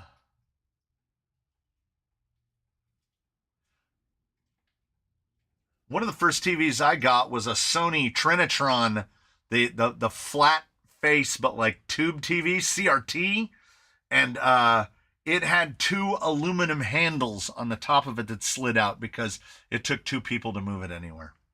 It was well over 100 pounds. It died in the shed fire, which was sad. Well, sort of. Sad in that it killed that TV. Not sad in that was the last time I had to move it. What are you doing over there? Are you out of your meetings? When's your next meeting?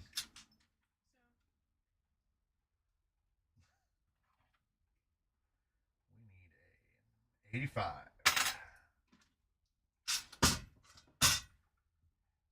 Ooh, we do not have a lot in 85s.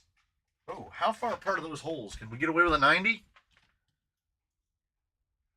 Sure. 90 it is.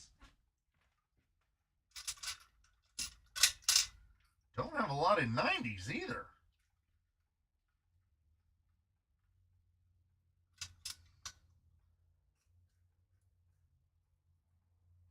But I do have some Samics that somebody sacrificed. They got it again. He said, everybody sit up straight because you're here. How did they know? Because I was talking to you and they know I'm not talking to myself. Or them. They know I talk to myself and them, but they could sense that you were nearby.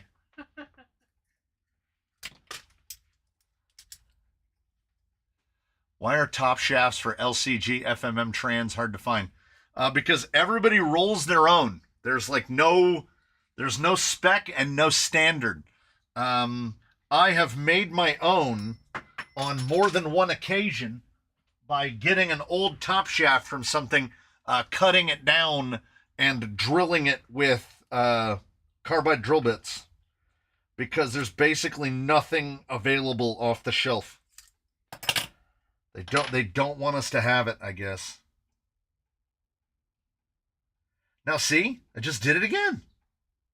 That's way too long. Thankfully, I mocked this one up.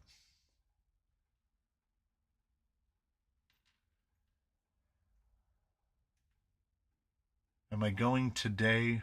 Are you going today or tomorrow? Where am I going? Trinitron with flatter, squarer tube. FST. Let's see burglars try to steal those. Yeah. It's easier to move a king mattress than an old tube TV. That's not wrong. Like 100 pounds plus.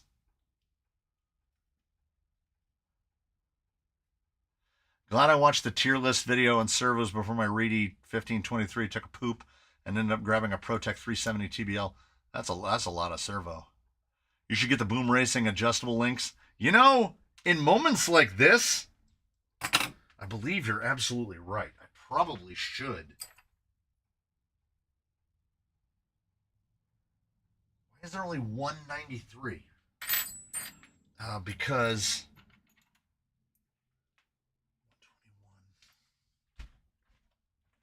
121. I feel like I've jumped through all these hoops before. Okay, so I don't really have. I have so many 90s, and now do I have 85 bent? Oh, I got a lot of 85 bent. 85 bent it is. If it's what works. Isn't a $4 stick of thread and adjustable link? Yes, but here's the deal. If you've not seen the Boom Racing adjustable ones, look them up. Because they just use set screws, and then what I would do is I would build out the set of links.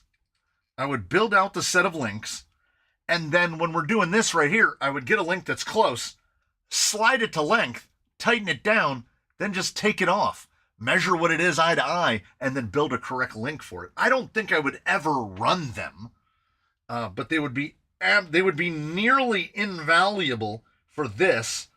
And my hope is that by the next payday, I will still remember that they exist.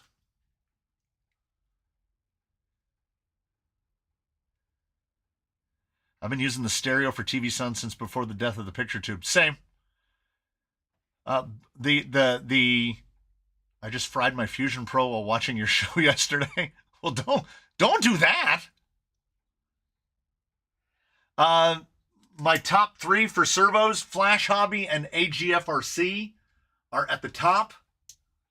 Jeez, who would third place be? I've stopped buying NSDRCs.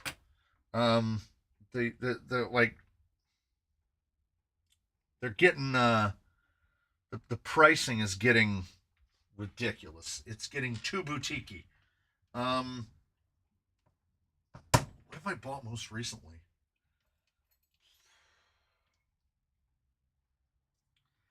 I would have to do a census to find out. I would have to do a fleet census to find out what is third place. I know for a fact Flash Hobby is number one by like a lot. AGFRC has to be in second. I feel like I've bought so many of them.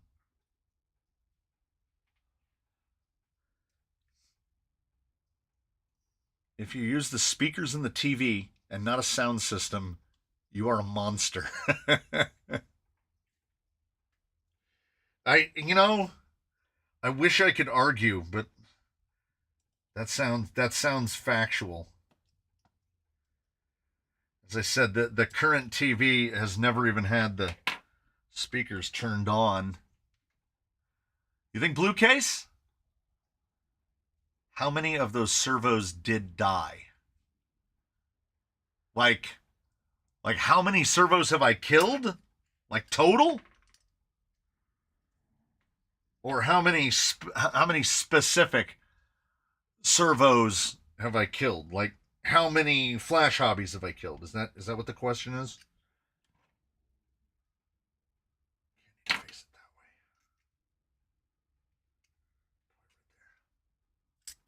From the good ones?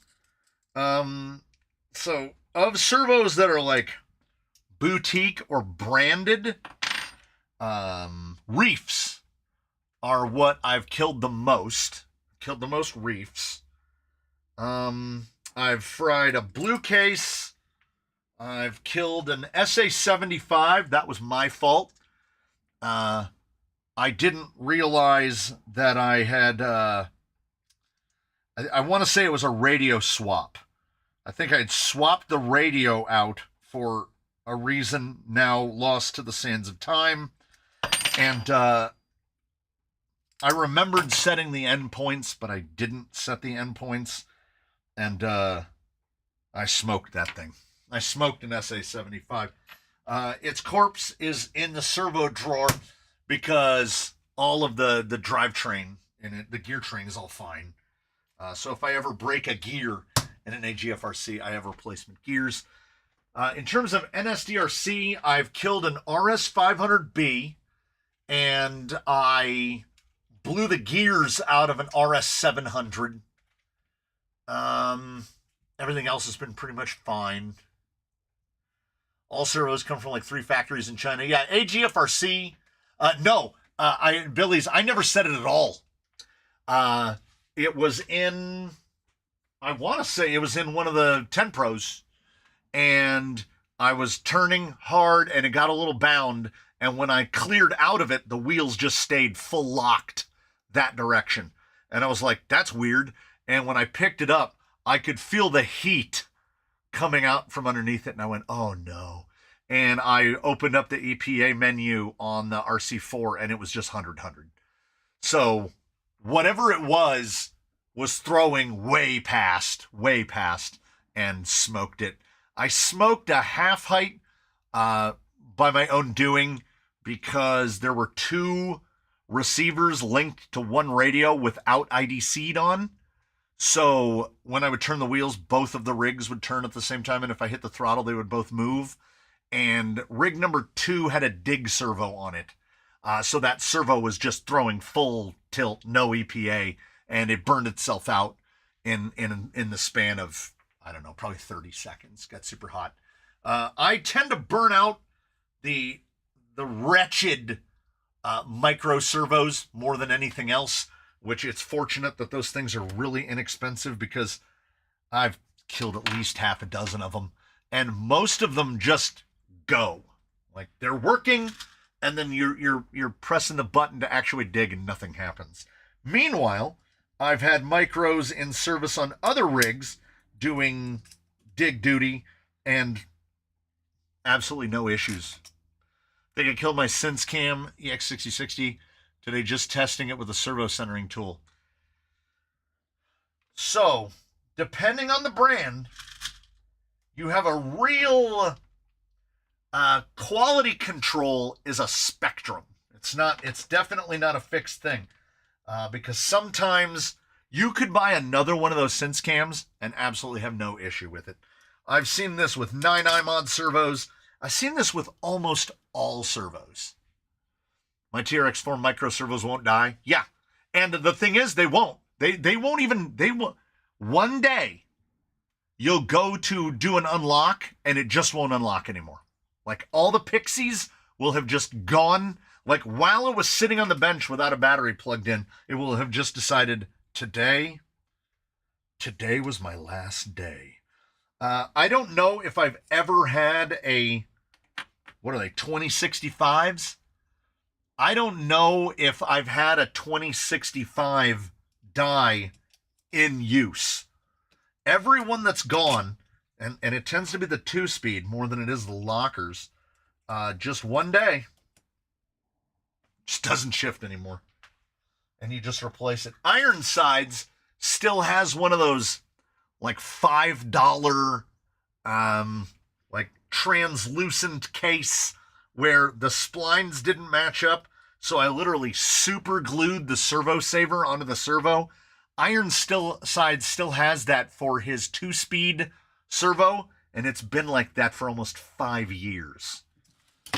So it is definitely a low load situation. And those little servo savers, I've killed 10 micro axial servos. Many of those axial micros, the SX107, 108s, those won't even last the first battery pack, and they'll just die. They have to be some of the worst servos available today, which is why they make everything borderline proprietary, so that you can't, so that you have to use their crap. Spectrum servos are all terrible for a variety of reasons, but they're all terrible. Hey, I did better in the rear. I did better on the back than I did on the front. We're building a thing here today. I don't even bother replacing the axials exactly. I've killed about 5 or 6 of the Traxxas 2065 mini servos in the TRX6. TRX6 is a different situation because that rear servo that has to unlock 2 axles, I don't think it's an unpopular. I don't think this is a wild statement to say that is asking too much of those little 2065 servos. But when we're talking about the axials, those things can't even actuate a 2-speed without burning up. The Traxxas 2065s, Jolly Green, when he still had lockers, he had 2065s on him. He had the stock 2065s in there from the beginning. Never even needed to replace them. I just killed an Eco Power 640T, which I think used to be Daphne's 2-speed servo. Just died. Like, it was working. Dig was all... I did something else. I came back and I went to do it. Just dead. Nothing. Unplugged it, plugged in another servo, and it works. So, Eco Power's got some good ones. Eco Power's got some bad ones. My second crawler was a 10.3 Jeep JLU. Basically, the first thing I had to do was disable the dig since it didn't work and the servo died. Yeah. I've killed a few Injora 2065s. Same.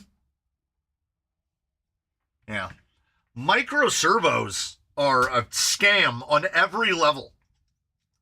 Because the good ones cost very nearly as much as a full-size servo. And sometimes more. Reef's 99 and 179. I'm looking at you. For mediocre performance at best. Thoughts on the Red Cat Servo Hexfly? I don't know anyone. I don't know a single person that has used one of those Hexflies for an extended period of time and not had it die. The proof of that is that you can buy those Hexfly servos on AliExpress for $5 each. So what am I doing? Did I get them all? No, I'm doing that. So if the hex fly, use the hex fly till it dies and then replace it. But if you're going to replace it, just get an Amazon Blue case to replace it with. Whoever makes the Amazon Blue case needs to make a micro Blue case. The closest we've got are those 7 kg Endura 2065s, which are still basically my go-to for micro servos. I think that's what's in here. Yes. I've had the least amount of issue with those. I have killed a couple of them, but Reef 99 is dumb. How much they cost? Yeah. They are an AGFRC A20 CLS. That's all they are. Yeah, the Endura 2065 is my go-to unless I want to throw it down. Flash Hobby 1227. Yeah. And the other downside of the Flash Hobby 1227 is like it's not like the Endura where it uses just a normal 25 Futaba. I'm running the Hex Fly in my element. Worked great and haven't had an issue. I killed everyone I ever had. I don't even count it. One died just in use, like not bound up, nothing. The one that came in the Ascent, we threw it in something else, and it was driving. And when I went to make a turn, the rig just kept going straight, just died, just like that. How much can it handle in volts? You mean the Endura one? I run it on crank, so 7.4, 8.4 without issue. I believe it's rated to 8.4. The goop is solid, but not strong enough for a dig. Yeah, more like a 2-speed servo. I kind of feel the same way about the Traxxas 2065s. Also, the downside of the 2065s, the Traxxas ones, not the Endura ones, is that they don't like high voltage, and they're really basically 2-speed servos. They don't want to run dig. Dig needs speed more than anything else. I have a flash on my base camp dig, and it's glorious. Yeah, the 1227, man. I have one rig here that has I smell PB blaster. I got my front door open because it's so nice outside. That smells like PB blaster. I've got a NSDRC RS100 for dig in one of the rigs here. Oh, that's quick. It's proper quick. The Flash 1227s are real quick. 1227 dig is like a luxury, but you do have to spend the money. I have a Reef 99 micro winch that I got in trade for working on a truck. Nice. I have one too. I can't get myself to winch things. I just wish they could somehow have a spline allow a horn to sit straight ahead and not offset. Every servo horn always permits left or right. That's true. Because if you think about it, I want to say 14.4 is the number that's in my head. 360 divided by 25 is 14. The proof is in the pudding. 14.4 was the number that was in my head. That means it's 14.4 degrees, which means if you're half a spline off, you're going to be at least 7 degrees in each direction, right? And we can't go to more splines. If anything else, they're going to go to less. A lot of servos are programmable, so you can dial it out. I basically just try to keep stock of turnbuckles. Turnbuckles for drag links, like what's on here. This is the way, because then it doesn't matter if the horn's not centered. Although this one, let's see. Yeah, see, it's a little off that way. It's fine. You just turnbuckle it. Now, of course, the way things are going, it's getting harder and harder to get turnbuckles. And this is the way. They don't want us to have it. They're like, we don't want you to have that. Buy another thing to do the thing that you used to be able to do with the thing that you already had. I set aside the motor screws and I lost them. So if I didn't throw them in here, and I didn't, did I throw them in here? No.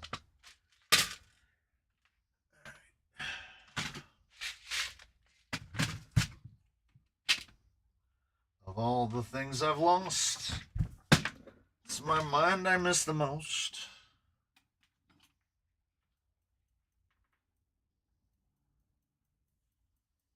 Sounds like too many things to do. Mr. Hurley?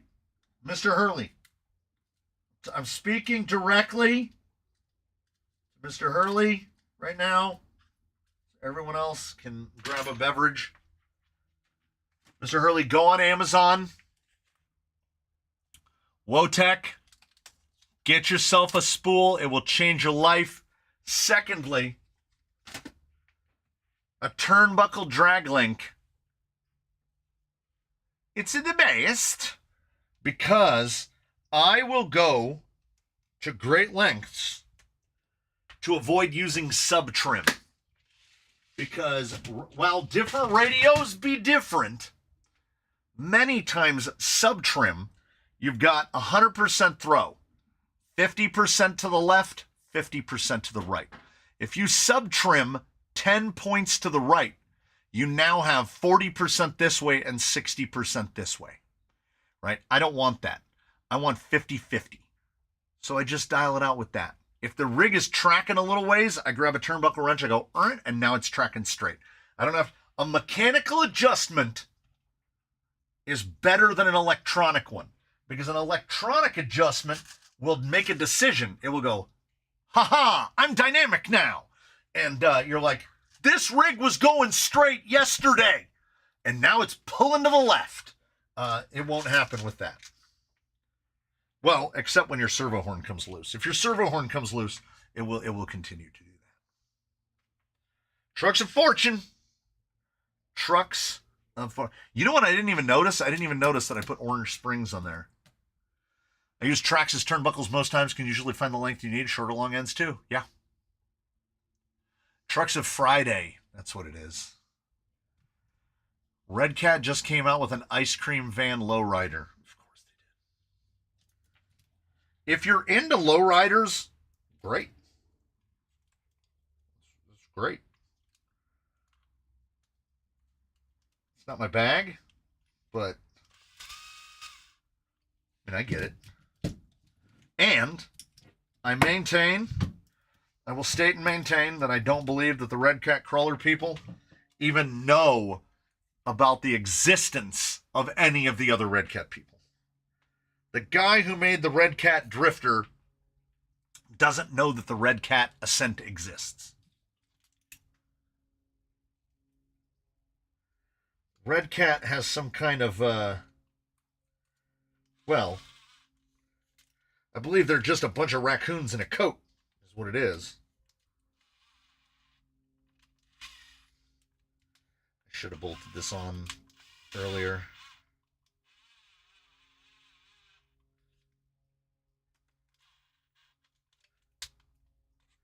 Is that going to work?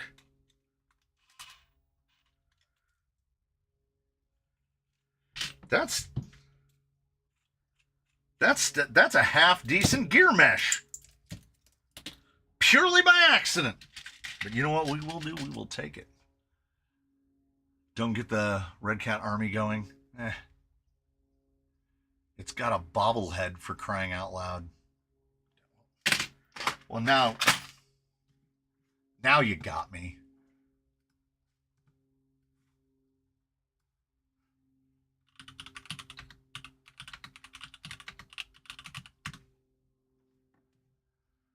Oh my.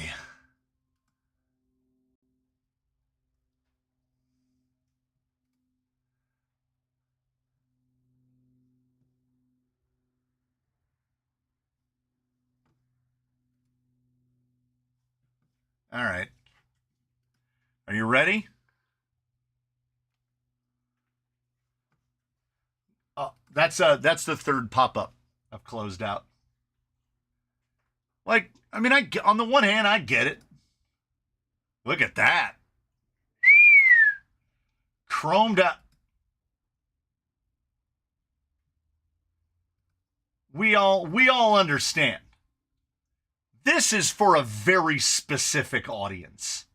Okay? Which is why I have, it's a Heine.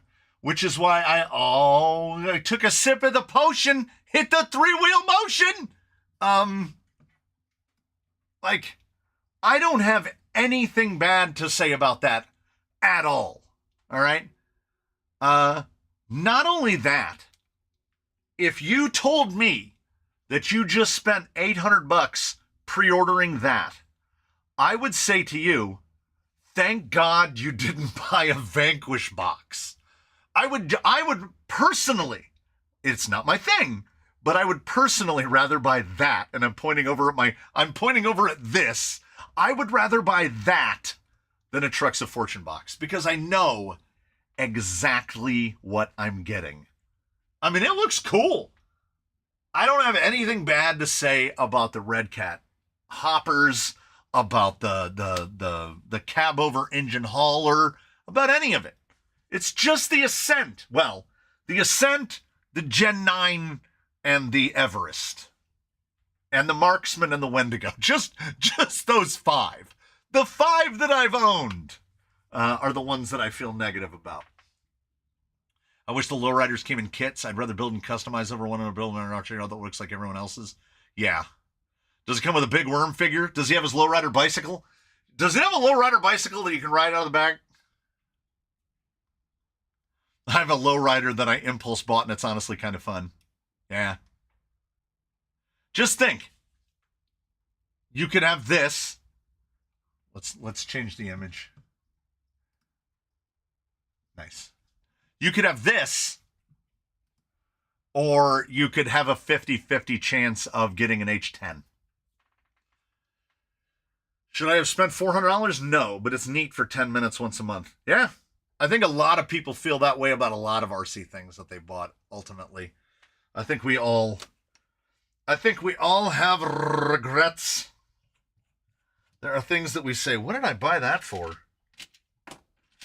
But you're not like, you're all, at the same time, you're not like, I have to get this out of my house immediately. So from that perspective, you did okay. And even better still, odds are, you're not on Facebook consoling yourself, trying to incept yourself into thinking you got a good deal when you spent $700 on a random box. I think the Bed Dancer is in pre-order now. Didn't they announce that Bed Dancer like a year ago? I feel like the notify me when available for the Bed Dancer was like a year ago. Like, it's been a long time. I thought for sure that thing would be out already. Now, there's no way this drive shaft is going to be the right length, right? Well, this moved way forward, so the rear is pretty darn close. Could probably go a little shorter. I mean, a little longer on 1/2, but you know what? It's damn well close enough. It was last December or November. Yeah, a year ago. Remember when Hobby Wing was talking to us about nuts and Hobby Wing was what you bought when you couldn't afford something good. If you couldn't afford Tekin, you bought Castle. And if you couldn't afford Castle, you bought Hobby Wing. What axles? Oh, these are Element. This is all Element.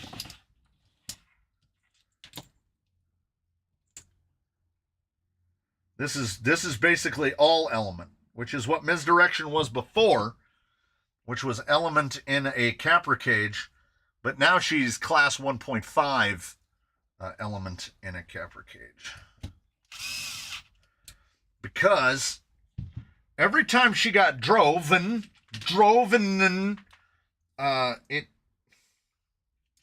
it bothered me that I was like, there's something that's not doing the thing. So then I built the giveaway, and I was like, you know what? I like that. So rather than spend the money to build another one, we're just going to convert her. A Red Cat Ascent is one of those money wastes. It's a good trailing rig, that's about it. Put on a 91 Chevy body. I bet that ice cream truck will crawl just fine over used needles and cigarette butts.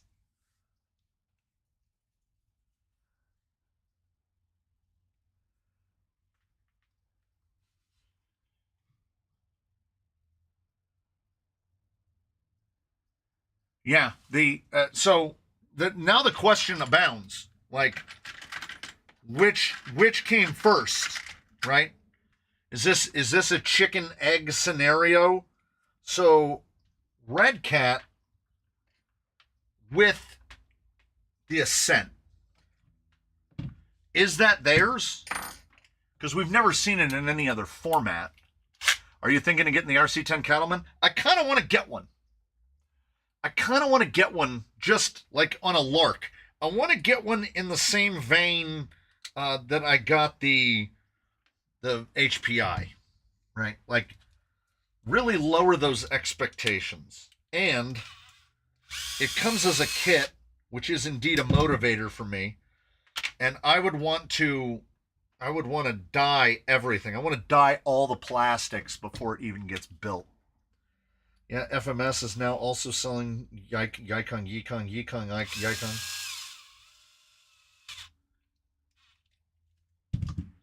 Yeah, it seems like 2025 may indeed prove to be the year of Yikon.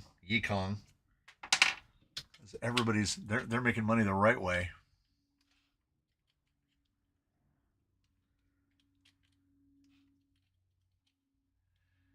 I did a pic of the Red Cat van as a crawler. It's on Discord. Oh, neat.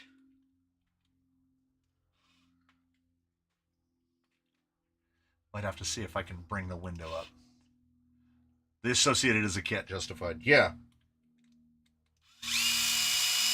And because they did it RC10 with all those white plastics, my full motivation would be heavy patina. Like I'm thinking, I'm thinking UPS model. What can brown do for you? Dye the axles brown, dye the gearbox brown, paint the body brown. Just brown out the whole thing. I hope this isn't too short.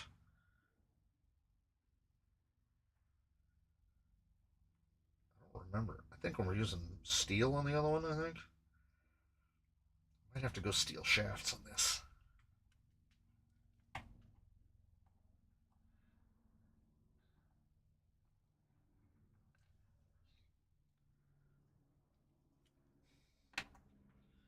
Okay, we're going commitment here. I'm getting out the tack hammer.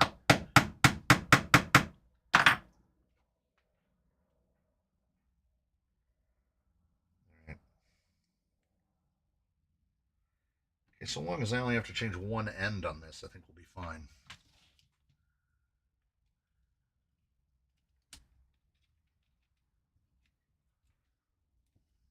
Oh, we're good. We're good. The all-seeing eye. The all-seeing eye knows. My Fusion sits on 419 rock blocks, winch, high clearance links, modded rear shock tower. That's it for mods, and the thing does very well. We'll follow for past trucks on 475. It will never change the fact that the geometry is trash can engineering. It doesn't change the fact that it's got the worst axles that money can buy in those Gen 9s, regardless of the platform that Gen 9 axle is fitted to. It's the worst axle it's the worst live axle money can buy. And I'll put that up against old AX10, Gen 7. It is just terrible. Shock placement is terrible. C-hubs are overly huge. It's a false economy. There was a guy in here last week that was talking about how his Red Cat walks every line and wins every comp, and then he made the mistake of mentioning that it doesn't have the factory axles on it anymore. At which point I'm like, well, then that's not a Red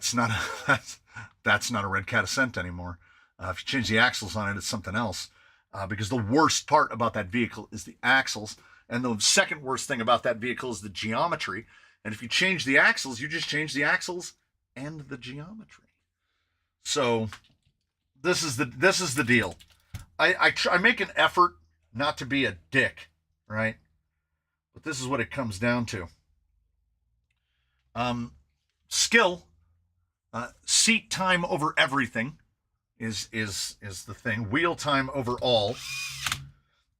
Someone that has the exact same skills as you, if they have an identical skill set, this is all theorization. We got to theorize for this.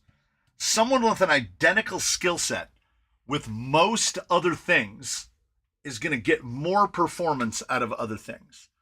Whenever anybody says objet A beats objet B, I go, what are the circumstances?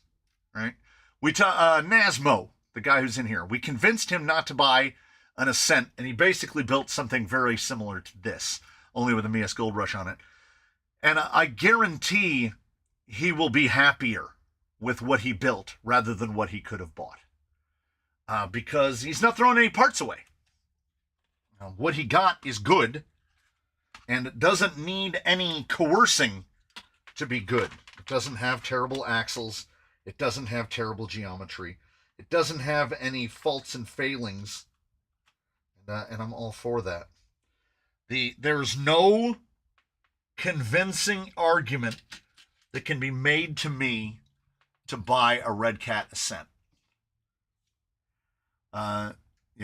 Now, Sputtercrawler does make a kit to correct the geo, and I will say this. If you already own one, then you have a decision to make. Are you going to spend the time and effort to make it better? Is that all the way forward? I feel like that's not all the way forward. That is all the way forward. Or are you going to cut your losses and move on? It's one of the two. I'm in the process of replacing all the Red Cat DNA from my Fusion axles and all that's left. Once you change the Ascent Fusion at $500, I really don't know who's buying them. Yeah, absolutely. Absolutely. What if the argument was that you will be shot or you can buy an Ascent?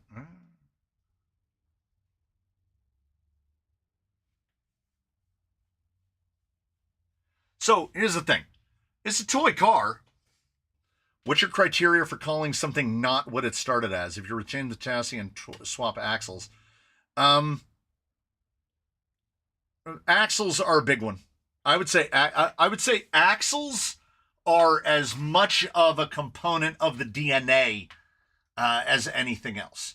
Now that is based on like converting an RTR or a kit. Like this, he's still sitting right behind me. I still regard this as a 10 Pro. The 10 Pro gearbox is gone because the 10 Pro gearbox is kind of terrible. But these are still full 10 Pro axles. It's still 10 Pro geometry. It's still 10 Pro rails. So this is just a very light 10 Pro. If I change the axles to something not 10 Pro, because these are Pro 45s, if I go to something other than a Pro 45, I would regard it as that. Someone asked, if you take the TRX4 axles off of a TRX4, is it still a TRX4? I don't think it is, because it's the justify my Red Cat portion of the broadcast. Yeah. I mean, if you're having a good time, then you're having a good time, man. That's cool. Like I say, I'm not here to say, throw your Red Cats into ravines. It's too late. What I am here is to try to convince people not to buy one. Particularly if you're talking about an Ascent Fusion at $500. Because I bet you could build this for about $500. And this will outdrive an Ascent Fusion. Hands down. Without questions. The only part that's going to blow the pricing is it's got an RS700 V2, which is a quarter of the value of the whole vehicle, right? But there's nothing expressly exotic here. And there are a lot of decisions. This is the beauty of rolling your own.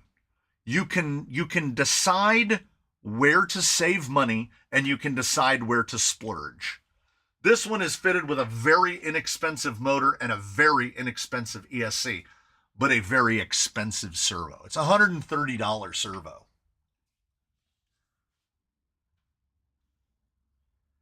I would rather buy the ice cream van than get in a centrifusion. Yes, so would I. So it's like what it comes back to. So building one is the best way. 1,000%, 1,000%. Nothing is better than building your own, and we have so many options now. The Mias nylon axles at $100 per pair. Wow, and not to pile on too much, but while there are people on Facebook that are regaling, oh, I got the limited edition baby poop colored axle housings, which do nothing, absolutely nothing for performance, but they're somewhat limited. Meanwhile, you could have taken that money. Some guy got a VRD carbon kit and then wheels and axle housings. That was how he spent his $700. He could have bought the kit and then taken his $270 and bought things like good tires and electronics, and he would be way, way farther ahead of the curve than he is now. But he has shiny bits. They're shiny, and shiny makes you go better. Once you build your first kit, you'll never buy an RTR again. The problem is the industry keeps cramming us into the only way you can get it is as an RTR. Like, that's how you end up with these. You end up with the bag with all the RTR takeoffs in it. It's not great. It's not great. But luckily, kits are making a comeback. I harped on it. I'm going to keep harping on it. Not 1 year ago, Vanquish and the like were talking about how, what's his name? Bruce, RCTNT from Australia. Bruce had mentioned that he was talking to a guy in the industry at a convention or something, and they were talking about how, well, RTRs move more units. That's why we sell RTRs and we don't make as many kits. And I said, if the industry tells you a thing is true, you can almost be sure that thing is not true. What you can be sure of is that the profit margin is bigger on an RTR than it is on a kit. And that just means that they have logistical power. They have logistical strength that we don't have. Because the box that a kit comes in... Wait right here. Don't go anywhere.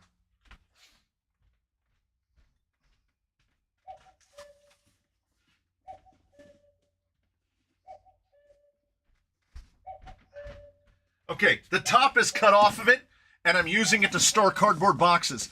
This is the box that a Coyote comes in. This is the box, right?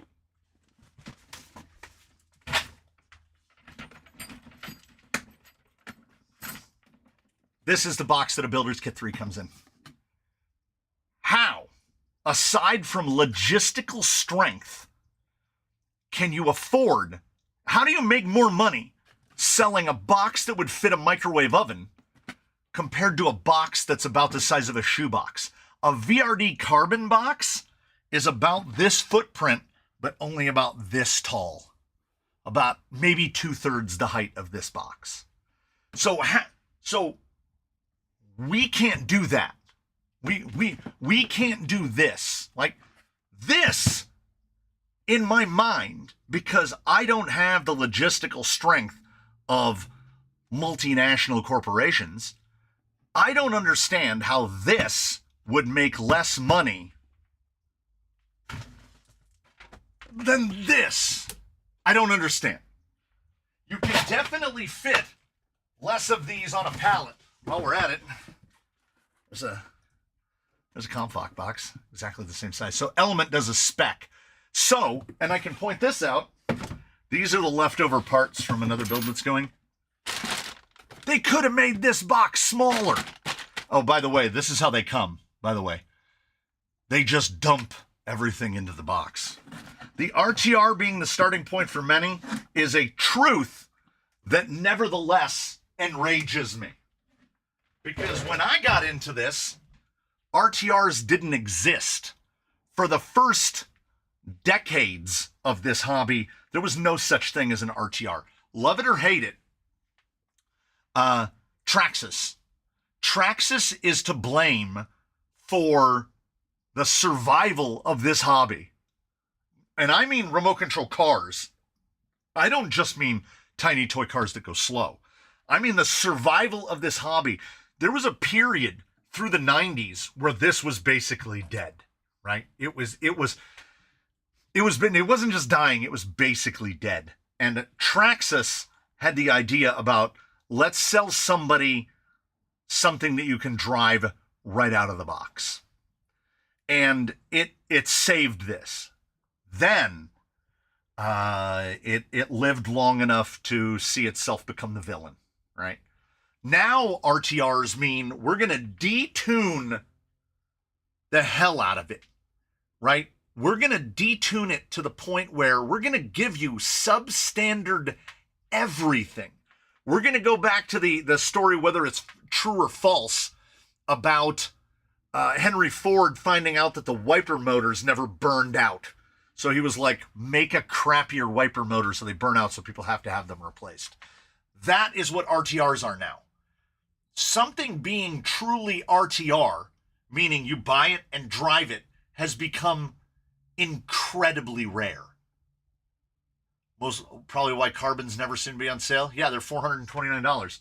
I think, well, also, based on the prices that Vanquish sells all those pieces for, the VRD Carbon at $429 is a loud exclamation of how much money they make every time somebody buys a stance.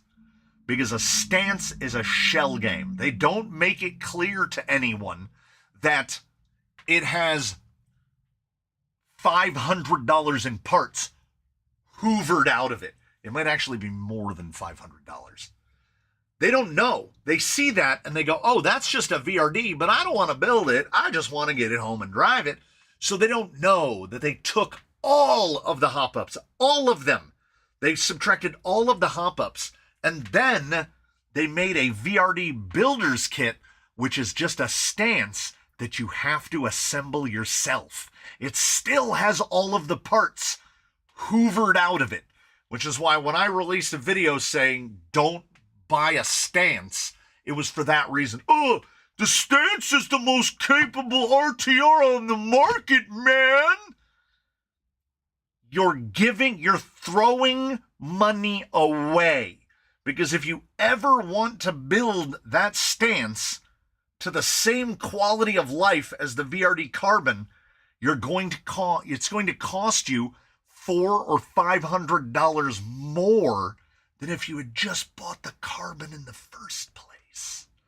And the stance was on sale for $350 at A-Main for a day. All you need to know is this. The gearbox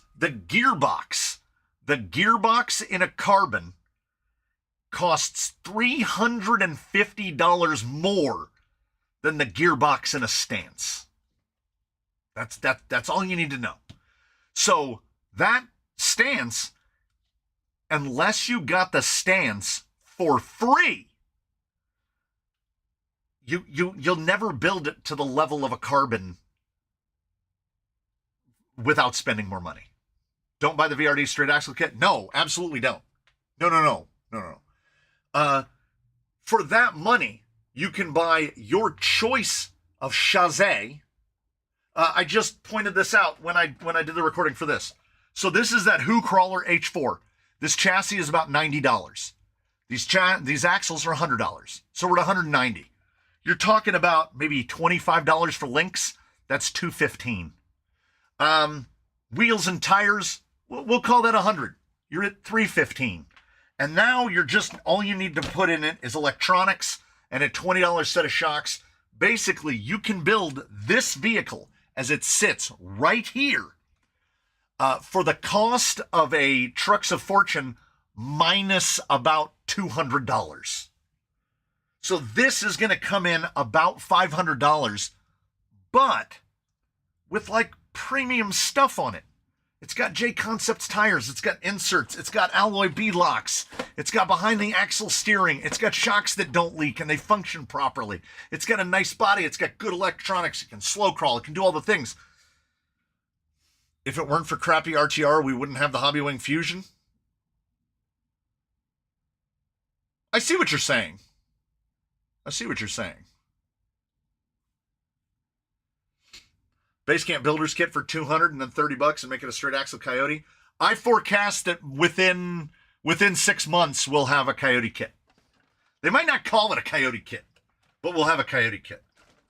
I mean, part of that is me trying to will it into being, but I can remain hopeful.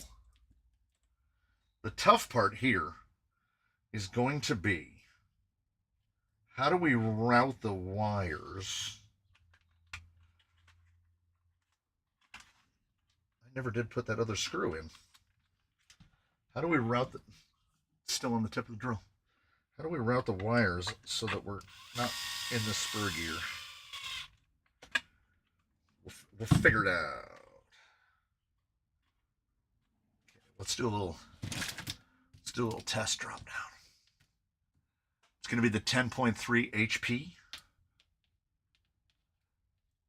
You can build the VRD carbon gearbox for less than $350. Okay? Add it up.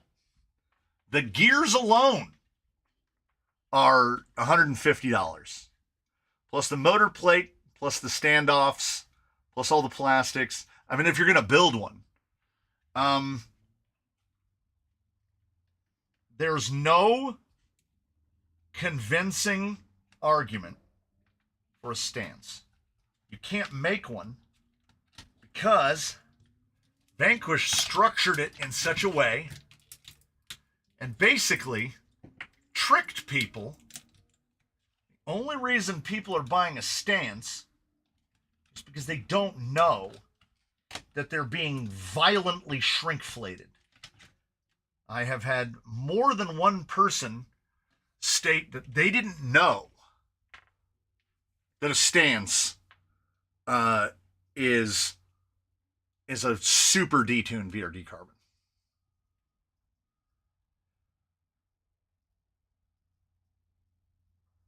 Have you ever thought to mullet with element axles? I did one. Yeah. Legs. It lives in Simi Valley now. I would still strongly advise against element portals. They are fundamentally flawed. I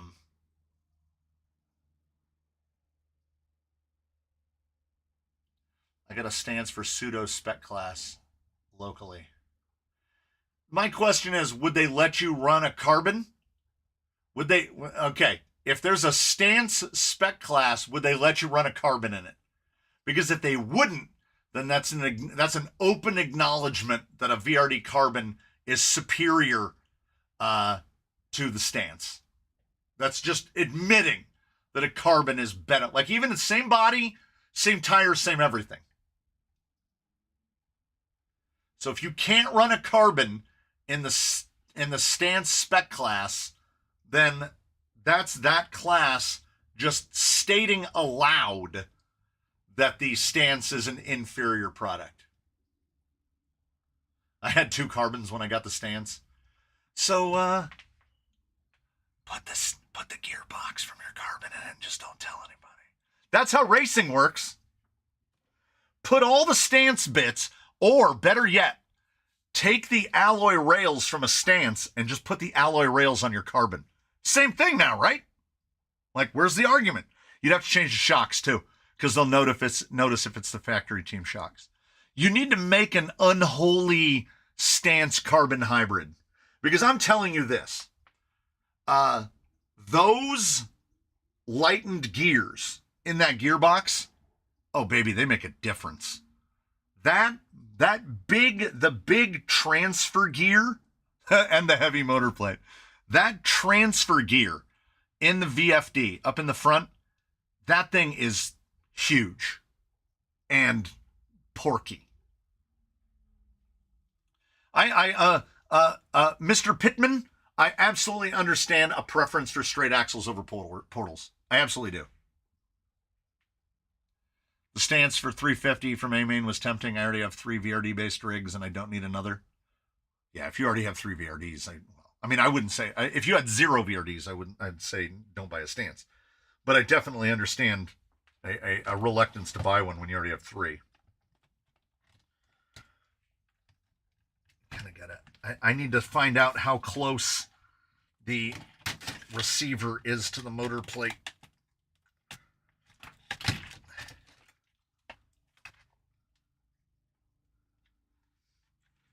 With the interior in, it's really tough to tell. I'm gonna have to take the panels off. I can't see nothing. Have you tried the new Hobbywing brushless Outrunner yet? What are you? The comments section? I've never heard that. What a novel question. I've never heard that question before. Have I ever tried... Do you mean the Hobbywing Outer? Have I ever tried the Hobbywing Outer? My answer to that is never heard of it. What does it look like? Does it look like this? Because if it looks like this, then as to whether or not I've tried it, the answer is no. NIP, baby!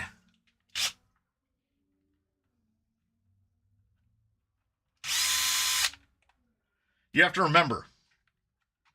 Well, okay. If you don't remember, I'll tell you now. Monday, the 8th of December, I departed from my home at 7:04 a.m. and I returned home at 1:05 a.m. on Tuesday the 9th. That is what an average trip to Disneyland looks like. Somehow, I managed to only cover 18,500 steps that day. Actually, it was 18,679.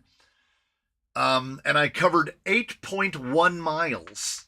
The wife had a full 1,200 more steps than me because she has stubby little kickers. Because I actually walked a little bit farther than her because I had to walk back to the locker to put things away more than once. I don't think the receiver is going to function correctly there. I don't think. I think we're gonna have to move. Oh yeah. Oh yeah. When we line that up, that is right there. Okay. Okie doke. I think I know where I'm gonna put the receiver. Yeah, my speed control and motor showed up 5 days apart. Will that Hobbywing ESC work with any? Yeah. The speed control is completely ambivalent. They don't know what motor is plugged in. As long and because the speed control has the bullets in the case, you just need to make sure that it's got 4mm bullets on it and not 3.5s. For some reason, A-Main took my order, split it in 2, mailed one half, and sat on the other. Yeah.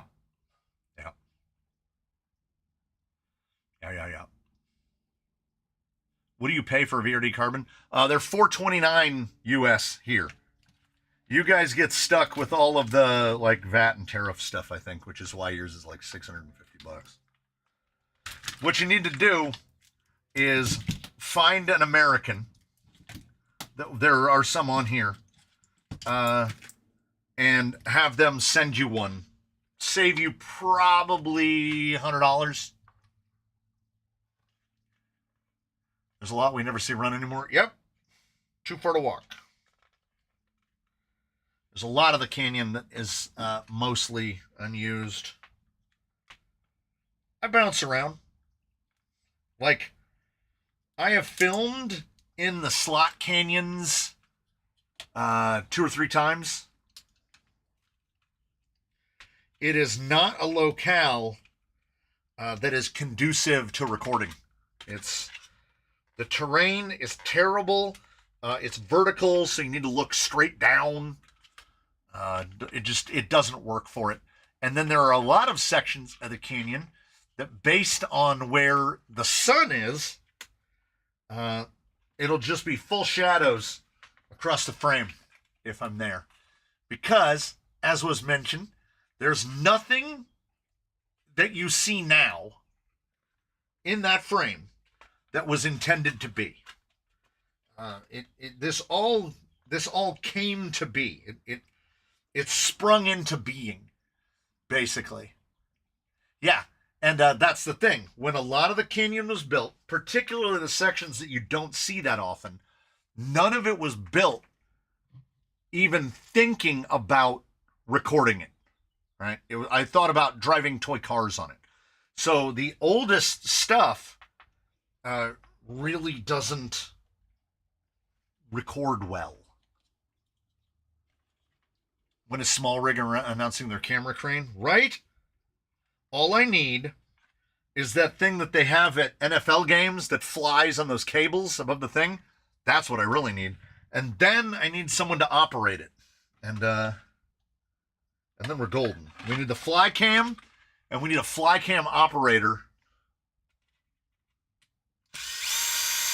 And then we're ready to rock. Because moving tripods around is tiring.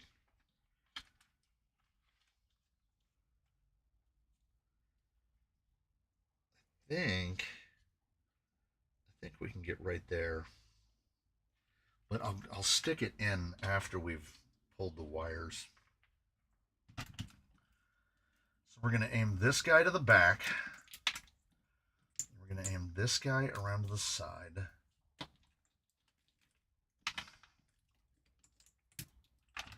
This is that putting yourself in a cage situation. 2024. Are there any drones that will follow me, but instead of following a person, they follow an object? Not really. A lot of them use face recognition. I ordered the isokinetic axle shaft for the H10 on November 30th. If you ordered from Mias USA, hey, if you ordered from Mias over in the faraway Mias land, it could be 2+ weeks, even if it was in stock. If they're waiting for stock, you might be waiting a month. I think the longest I ever waited for a Mias delivery was about a month. And typically nothing I want is in stock in the U.S. warehouse. I'm just glad they opened a U.S. warehouse. I'm glad FMS opened a U.S. warehouse as well. I've had much better luck with the FMS U.S. warehouse because it's in Chino, which is about 30 minutes away. Okay, now we got to stretch this over. Oh, that's much easier to do with the panels removed. Okay, I think I need like 12s. And then this, I think we could do 12s all the way around. I think. We're gonna find out.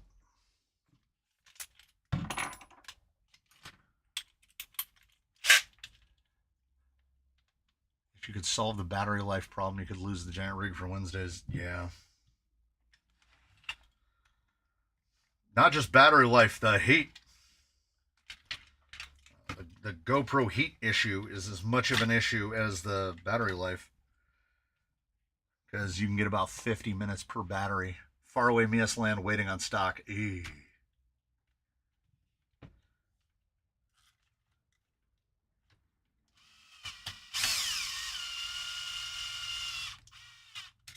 Yeah, it is, for me, it is a little bit of last resort for me to order Mias Direct. Like, the only way to get, come on, the only way to get black scale hardware is directly from Injora. And it's going to be usually about 2 weeks to get it. 2 to 3 weeks, honestly, with Injora.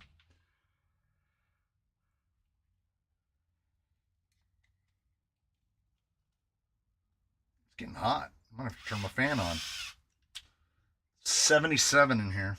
I wonder what it is outside. 80. Would I like to test the blue tires too? Are you trying to find out which photons are actually faster? Because we used to joke about that when it came to anodization all the time. Red being the faster color. Or is red the slower color? No, red is the faster color. That's why the sky is blue. How does that work with face recognition if they follow you, they're behind you? Well, I think form recognition. They program it to follow a person. But I have seen the active face track on action cameras detect the faces of non-humans. So maybe if you put like a mask, like a rubber Halloween mask over your vehicle, it might be able to track that. When we first got, what camera was it? When I was still using the little DJI one, the face tracking on it was ridiculous. We had people try to run away from it, and they would like go behind a bush, and it would be all, and then as soon as they came out, it would be literally a millisecond, and it would lock in on their face. All drones must be tethered at the sports ball. Can you imagine what a battery dump would cause? Oh boy, like a flaming pendulum.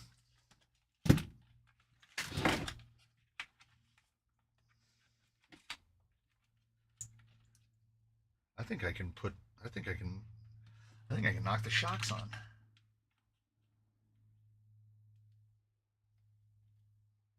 We can only go down so far on these before they hit the axle.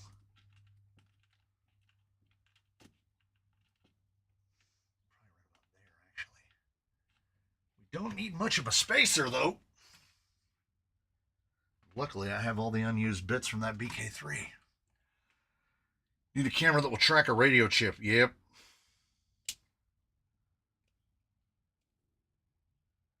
They used to make for like professors. You put a little basically like an RFID on you, and it would track that. But the issue is that, as far as I'm concerned, a GoPro is already woefully expensive. And when we start talking about cameras that have like object tracking ability, the cost just keeps climbing higher and higher. And it's really like, what is the cheapest way to do this? It's have an idiot hold it on the end of a stick.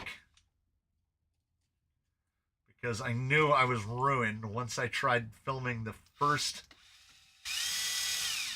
when I filmed the first video from the low angle. I was like, well, there's no going back from this. We're not going to be able to go back to on top of the radio, despite how much easier that was on my forearm. Just gotta toughen up and go. You could always put an FPV camera pointing rearward on the radio link air crawler and hang it from the prop for those drone shots. How much better are the Mias ISO axles than the Mias regular straights? Which ones are you referring to as the Mias regular straights? Because all of the Mias straight axles have isokinetics on them.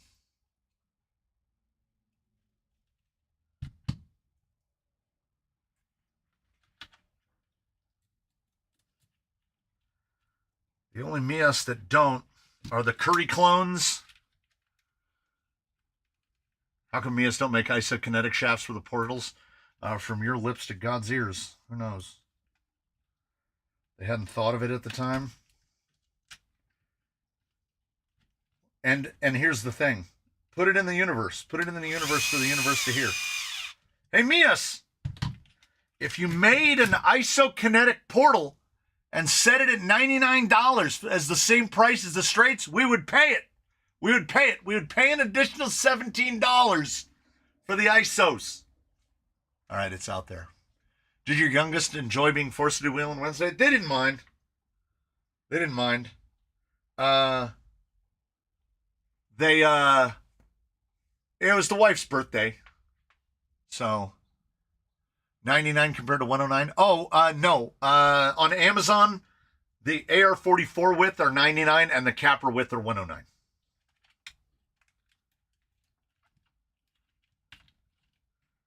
Yeah, those 5.55s are soft. You know, what I should do is slap an 850 in here. I might have enough room.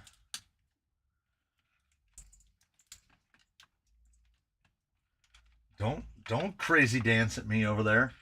I wish I had a camera to point at you, but I don't.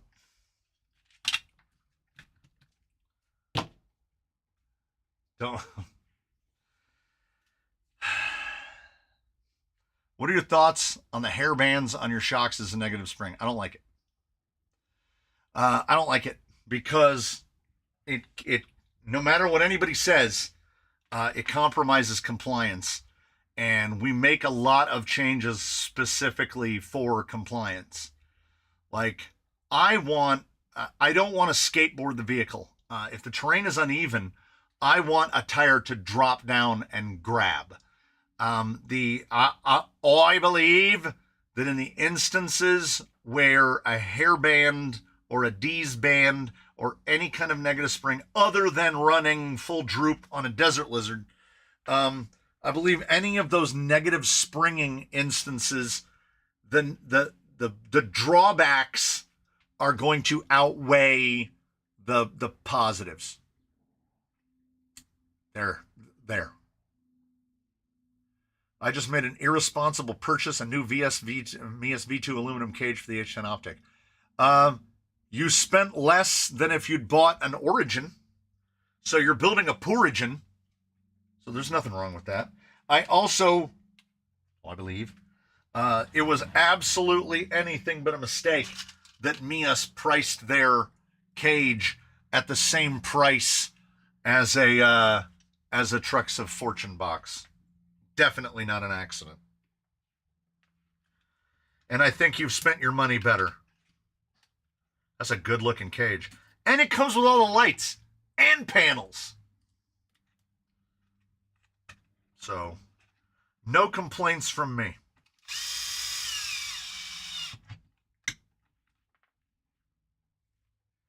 These shocks really do. These shocks are kind of like a lazy mode. I like pre-stretched elastic bands. They suck down the chassis but don't limit droop. I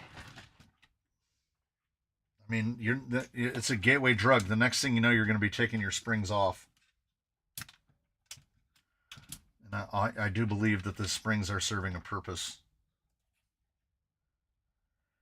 Because it is called suspension. And part of its job is to suspend. Hold it off the ground. Suspension tuning. I would never make an argument that suspension tuning is simple. For me, still at this point, a lot of it is guesswork, and I get where I get by accident. Son of a motherless. Are we going to have to? Yeah, I think we are. I don't want to get out of Dremel, so we're gonna make a decision here.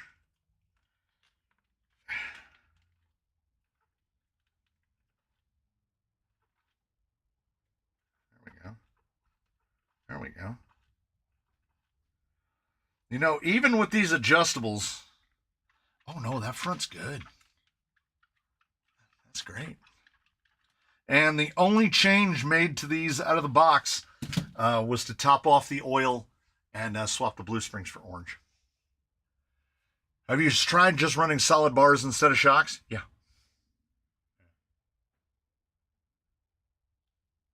Inspected Frankenrover, snap chassis rail. Maybe 11-pound rig rolling off a 15-foot overhang was a bad move. Maybe. Maybe. Yeah, I mean, I do believe you got to have springs. Did you see the Discord post of an AX10 straight double cardan axles in AliExpress?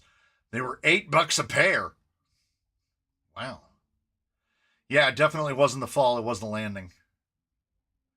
I have a truck that uses oil-sealed compression springs for limiters. Been on there quite a while. Seems to work okay. Yeah.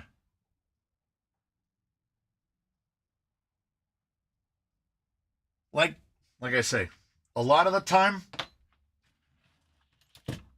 I'm just trying to figure it out.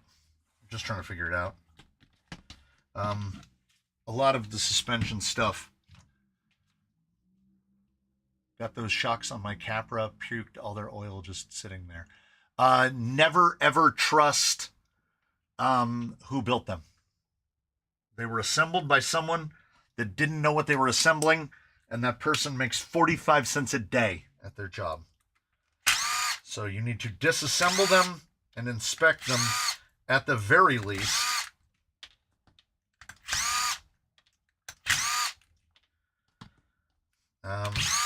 It's the same, it's the negative reviews about the fake Dravtex off of Amazon. If you bought a pair of shocks and the pair of shocks cost $10, that your expectation of that shock should be around the $10 mark.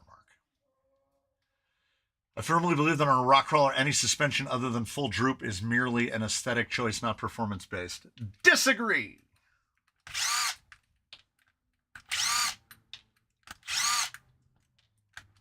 If we had a magical timer that we could put up in the top corner that would show how much time was spent ascending, only ascending, which means an angle above, say, 20 degrees. Ascending something above 20 degrees. How much time is spent doing that? Many people, and I see this many times, they set up a vehicle as if the only thing that vehicle is pasta sauce. I smell pasta sauce. The only thing that vehicle is ever going to do is drive up a steep hill. When in reality, you do a lot of stuff. You side hill, you descend. It's why it's so impressive to see vehicles that can descend out of the box.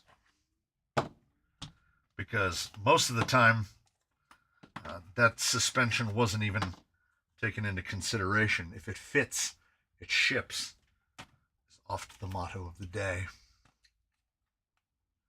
I use little sticks whittled into the shape of shocks, and I pull sick lines.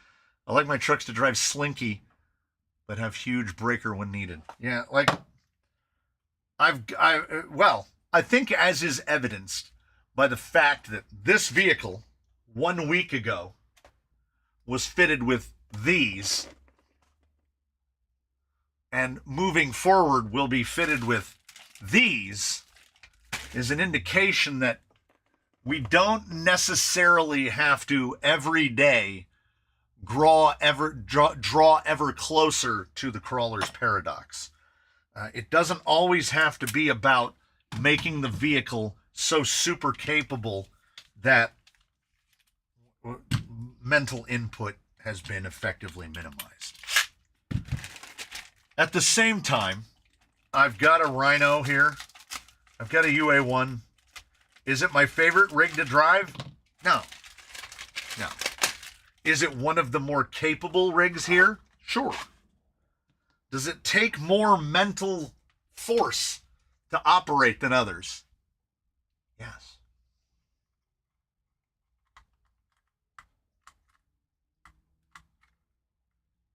Green. What's the difference in hairbands and negative springs inside a desert lizard? A desert lizard has springs in it. A hairband is elastic. A spring produces force in a single direction. Elastic produces force in both directions. And a spring is rated. No matter how long that spring is, so long as the number of coils do not change and the thickness of wire does not change, regardless of temperature, conditions, relative humidity, and any of the other things, a spring can be tuned. That spring right there is 0.55 pounds per inch, and it will be that all the time. A hairband is going to change whether it's wet or dry or hot or cold. It's going to be another uncontrolled variable. And if you want to take something and you want to make it do the most of a thing, minimizing variables is kind of the thing you want to do. Why are so many vehicles here fitted with J-Concepts Green? Because it works here. If J-Concepts Green doesn't work where you drive, then don't run J-Concepts Green. But I've yet to hear a report other than the guy that admitted that at around 25 degrees Fahrenheit, J-Concepts tires tend to get a little stiff. Now, my counterpoint to that would be at 25 degrees Fahrenheit, what tires don't get stiff? Have we figured out the XP points yet? I don't know. Desert lizards are great. Anyone who maligns desert lizards is a person that probably started on RTRs and never really moved out of that phase. And I don't mean that to sound more insulting than it sounds at first blush. But if you don't know why the vehicle wears, trust me, I've been in more than one hobby shop where somebody came in to get a wire soldered on their motor, right? Or a person came in and said, my servo stopped working, and just held out the rig like this. This is why kits were so valuable, because when something stopped working, you kind of knew why. I've not driven any place where J-Concepts Green doesn't work, and I've driven all over the country, yeah. I still want to know. I haven't heard it conclusively. I know that there are places where Pitbull tires are really favored, and people love them. Pitbull tires, with few exceptions, Blood Axe, the big one, AT Hardcores, they're all pretty terrible here. I don't understand why desert lizards get hate, because they're cheap. Why would you want to buy a set of desert lizards for the cost of a pair of Eibachs when you can get Incision Eibachs, bro?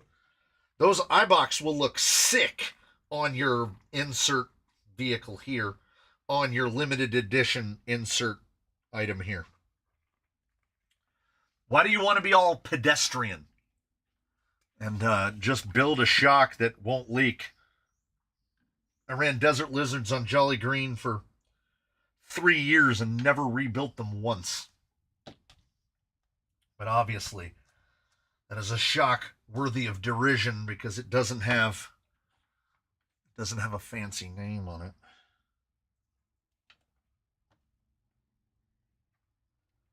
If it doesn't have a fancy name on it, what do you want that for?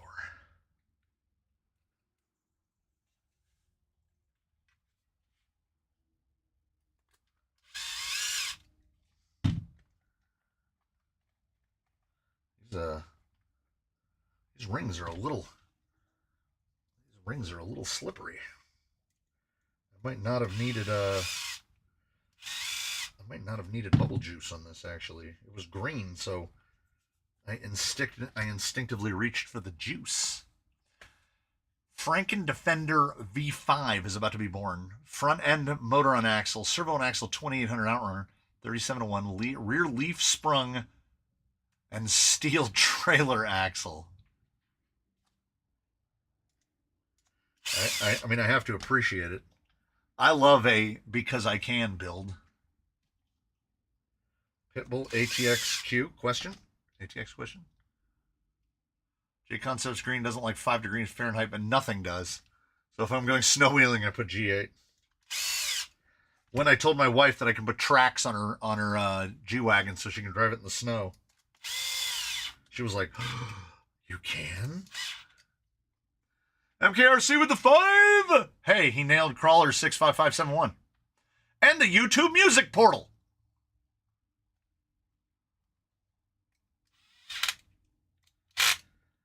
Which I thought was a thing, but I guess it's a person.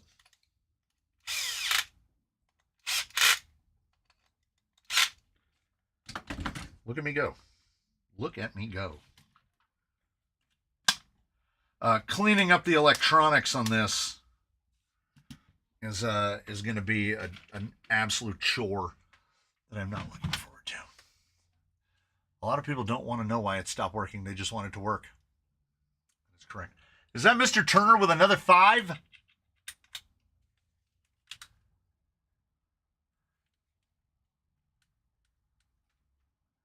High racks are garbage in everything here for me anyways. Anyone who has run high racks will actively question why do they keep cloning the high racks? Like, it was never really that good of a crawler tire. I do wish Lizards had fixed ball ends. Same. But you can... Do I have a lizard? I might have a lizard. You know, that old woman, that's the internet. These are people on the internet. I'm not just a crazy person talking to myself right now. Let's see. These are people. Old man? And this is, this is live. Okay, can they see me, old man? No, they can only see this. What do you need? My TV broke. Not broke. The volume, the picture won't come on. Isn't he a good guy? He's going to come and help this nice little swell little lady that's almost 100 years old that had to, on her cane, had to come over here. She's, by the way, wonderful. By the way, man. she's, Wonderful. by the way, she's very spry. She's very spry. Don't Don't let her convince you otherwise. So, I mean, So, who are you going to believe? An old lady that's almost 90? Or young? You know, we are related. She's barely 80. Don't poke me. Don't poke me. I'm done with this in about 30 minutes. Okay. Have you seen my wife? Why? Do I have to see her? Because if you don't, I will forget in 30 minutes. So you need to tell her to remind me. Don't worry, I'll be here. Folks, I'll be here. Okay, don't worry. We'll continue this conversation. I mean, you can put me on YouTube if you want to, because I'm a great person to talk. I can keep on. He's fidgeting. No, here's the thing. You could never be on YouTube because you can't stay in one place for more than 10 minutes. True. That's true. She's already gone. Just like that. So remind me, because 30 minutes is a long... 30 minutes is a long time. Okay, folks. I thought you were going to answer me or something right? Someone said, remember, I'm old. hey, 100-year-old lady. Hi, old lady. Be nice, because I could almost be related to you. You never know. No, I know for a fact. What's that? I come from old Italian and Polish people. And I come from French. No. Indian. Yeah. Don't forget. Spanish. Don't forget España. Don't forget España. You know, never forget España. So be careful. Hey, that reminds us. We never got a Spanish guy in here, did we?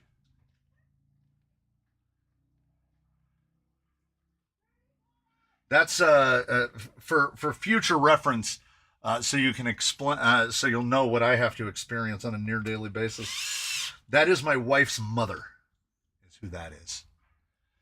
She is extremely Mexican, and at times forgets that I understand enough Spanish to know when I'm being insulted.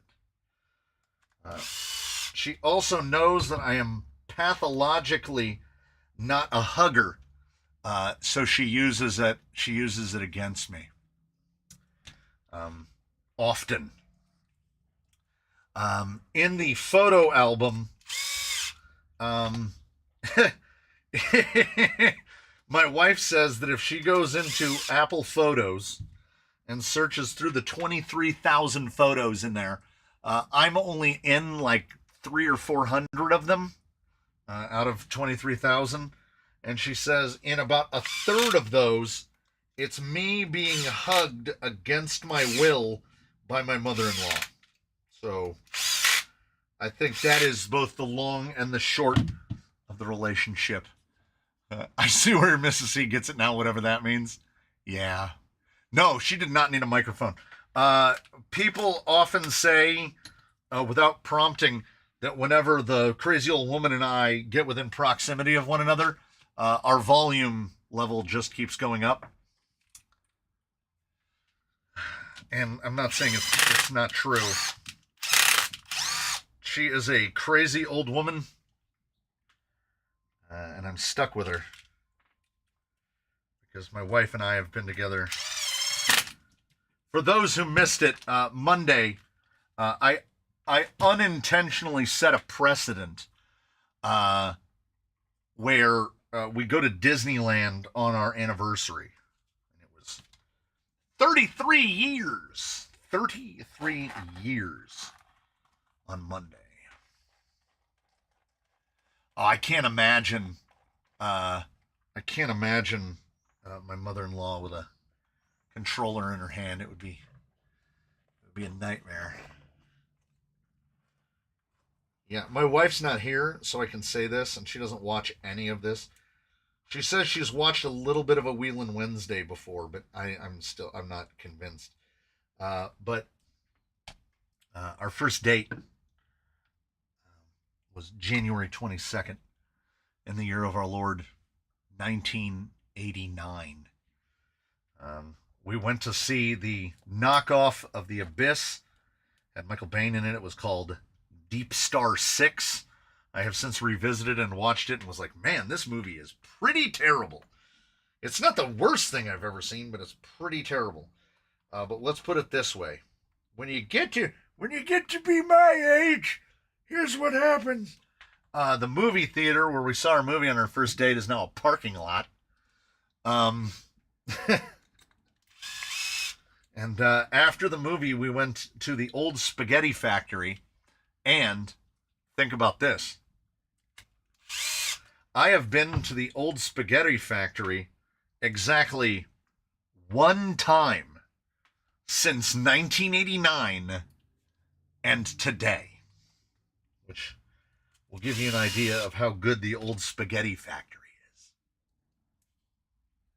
January 15th is my wife, and 14th. Hey, that's not too bad.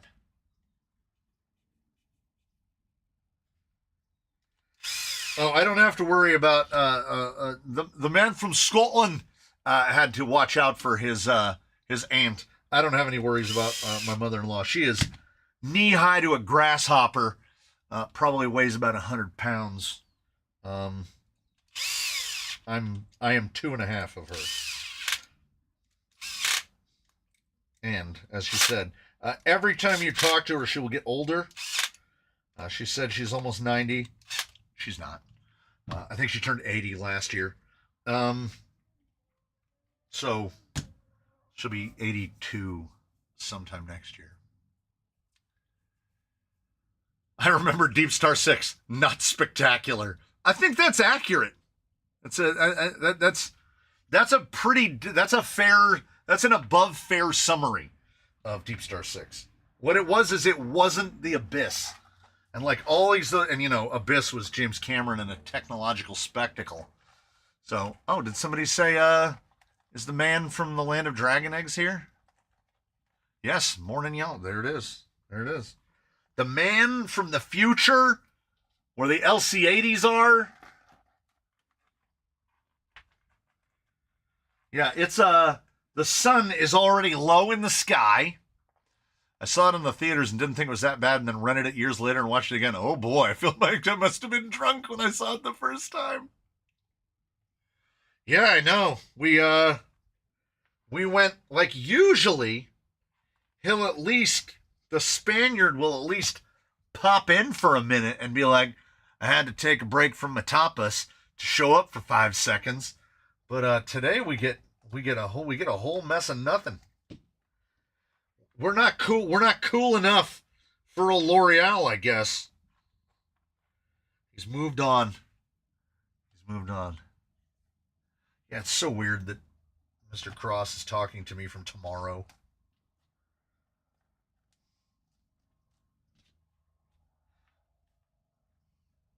Hugo is out practicing his Riz. Oh, what was I saying about the captured end desert lizards before that crazy old woman showed up? Okay. It depends on what your level of technical ability / proficiency is. There's a desert lizard around here somewhere. Okay. If you have access to machinery of any kind, you can turn the eyelet off, flip it around, drill a hole from the inside, and mount a rod end on it, Chavtech style. So you turn off the eyelet portion, you drill a hole, and then you just attach a rod end like that. That is one way to do it. The other way to do it is you get yourself a crappy Amazon reamer like this, and you ream out that hole in the top just a little bit, just the tiniest bit. You got to keep testing it as you go. And then if you take one of these shouldered 7.5 hollow balls like this, you can squeeze it and pop, it'll pop in, and then you can just run a regular ball. That way you can run them in a double shear environment. So they are manipulable and malleable. This way is probably the easiest. Take you about 5 minutes. You just take a little bit out, you can go from the other side, a little bit out, and then boop, and then use one of these guys to press the ball in. And if you remove too much material, the ball will be a little loose, like it'll move a little bit. And then what you can do is you can put a shock O-ring over this side. You give it not the flange side. You can put a shock O-ring on that side, and it will help keep it kind of centered. Desert lizards, they don't fight you that much. We're getting all the visitors today. Give me this thing. I want this thing. Tiny. That's a tiny lion. Here you go. She has to wear her harness to go outside because she misbehaves a lot. Because she's got embodied with the spirit of the Jeej. So all she wants to do is go where she's not allowed to go. She likes to get under the roll-off containers and then not come out. You gotta give them a pss, pss. And I don't know, there's something about that breed, the same thing Jeej was. If they don't get to go outside, they get a little crazy. She starts to she yearns for the outdoors, and the thing is,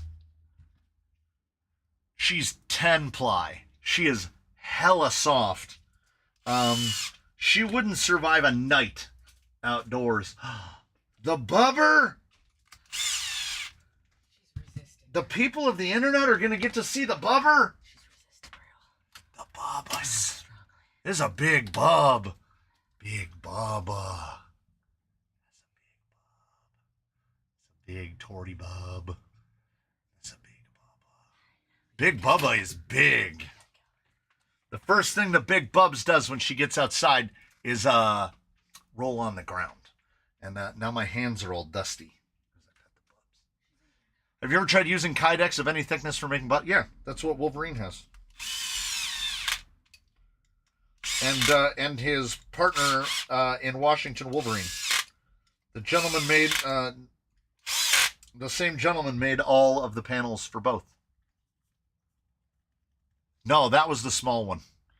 One of the small one's tasks is take the cats out so they don't lose their minds.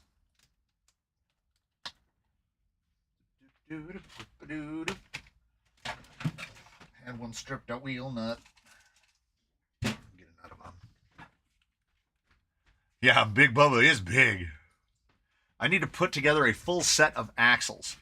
Do you have a preferred order in which you build them? I usually build the front axle first because it's more of a pain in the tuchus, and you can build a rear axle fairly quickly and easily. You know, the whole steering thing.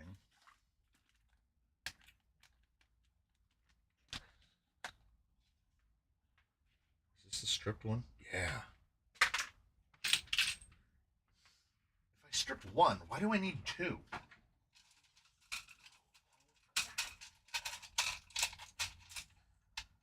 Next step, sorting my M4 wheel nuts. Can you buy all the gears and everything if you have just TRX4 axles? Yeah. If you just have housings? Yeah. AMK has the more inexpensive hardened gears. They will most likely need a little bit of shimming in order to be nice and smooth, but they are inexpensive. And then I know somebody does knockoff shafts with the output gears. And then you can get portal gears. I don't know if anybody makes an aftermarket portal gear for... Does anyone know if it's possible to use the bladder from a Traxxas rebuild kit on a factory team shock? Factory team shocks are emulsion. They would be maybe too small. You could try it, but I don't know if you can turn an emulsion shock into a bladdered shock, because it'll be the cap. The inside of the cap is shaped differently.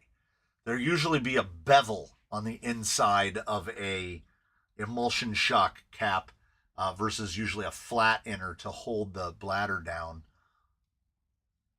Oh, he said, Mr. At the Temple says that you indeed can. Give it a shot. AliExpress has aftermarket portal gears for the TRX4.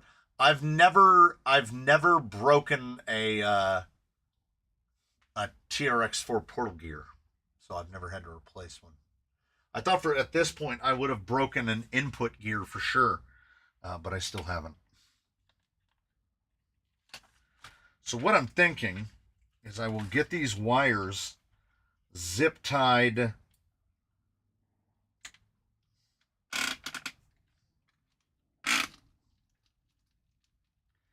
Okay, so we've experienced our first possible, which is we have enough droop that drive shaft can fall apart. So let us hope that this Injora one will fit. This sound, is the spur, the little slipper eliminator guy rubbing on the little electronics bracket on the inside of this. So that's easy enough. That's one screw, and we can detach that. This is the fun stuff. I broke the front housing on a TRX6. I am pretty proud of that. You should be proud of that. That's solid work.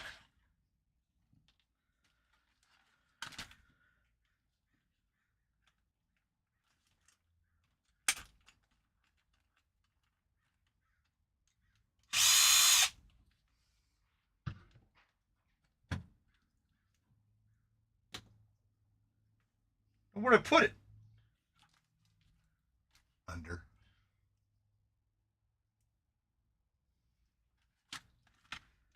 Yeah, I was a little worried at that length. Oh, this is perfect. Near perfect. Not perfect.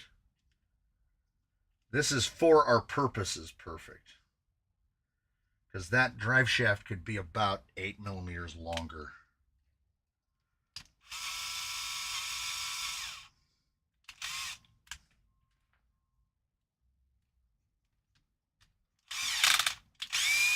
That doesn't... I don't know what it is about these pins, about the cheap pins. That pin does not like it. And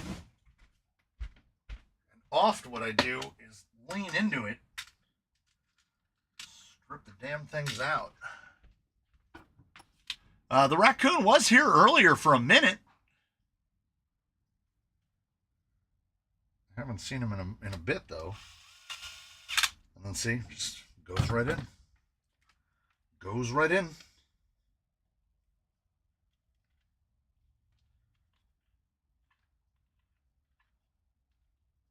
That'll work. It'll work. It ain't perfect. I think the only housing that I've actively broken was Center Pumpkin Capra. You know, factory Capra. I think all of the other Mias and Enjoras I have are too long. Yeah. We'll mark it down. We'll just order her. We'll buy her one. Oh, see, I took one screw out of it, but didn't take the other screw. Yeah. I don't remember. I think I can. I think I can get that out of there. Oh, 10-3 housings? Oh, I've broken the panhard mount off of like 4 of them. Never broken the housing. Just sheared panhard mounts off. Stephen Turner again. Stephen Turner again. He's doing that thing again. He's building a sawtooth. He's building a big, tall sawtooth. Let me see if I can get this out of here. I'm gonna have to do some work on this thing. Oh yeah, it's screws. It's screws.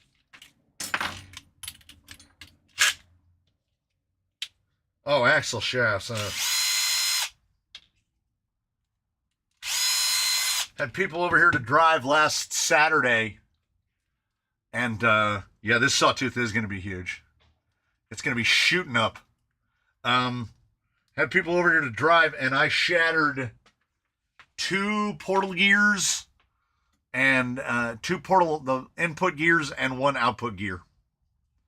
I think maybe my rig's too much. I've never broken anything except a rear lower link end twice, same one. I break rod ends by the dozens. If there's something that can be broken, I've broken it.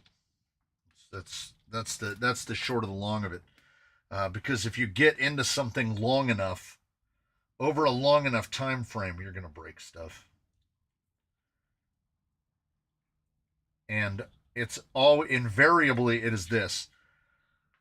The big breaking of stuff is almost less impactful than when like an axle pin breaks or a drive pin snaps or something, because those tend to be in the moment catastrophic because you don't have anything to fix it. I fixed that broken portal gear in 5 minutes. It was basically not an issue. And why did I break 2 input gears? Because I cleaned out 3 broken teeth off of it. It got bound up and it broke, and I opened it up and there were the teeth in there, and I dug them all out and I was like, 1, 2, 3. But no, it had broken a tooth off of the output gear as well. So that output gear immediately rotated around and just exploded the input gear. So it didn't even make it. It was here on the bench and it went, pow! And I was like, well, I already know exactly. I know exactly what happened. And I took it apart and I cleaned the grease out. I tried to be quick. With it, and it often doesn't like that. Now, as long as we don't get anything near anything else, we should be able to make this thing move.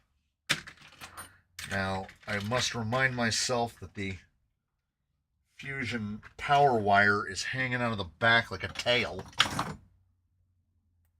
You prefer Vader's Spare Time Hobbies or Capra Solutions for a Capra skid plate? I prefer Amazon.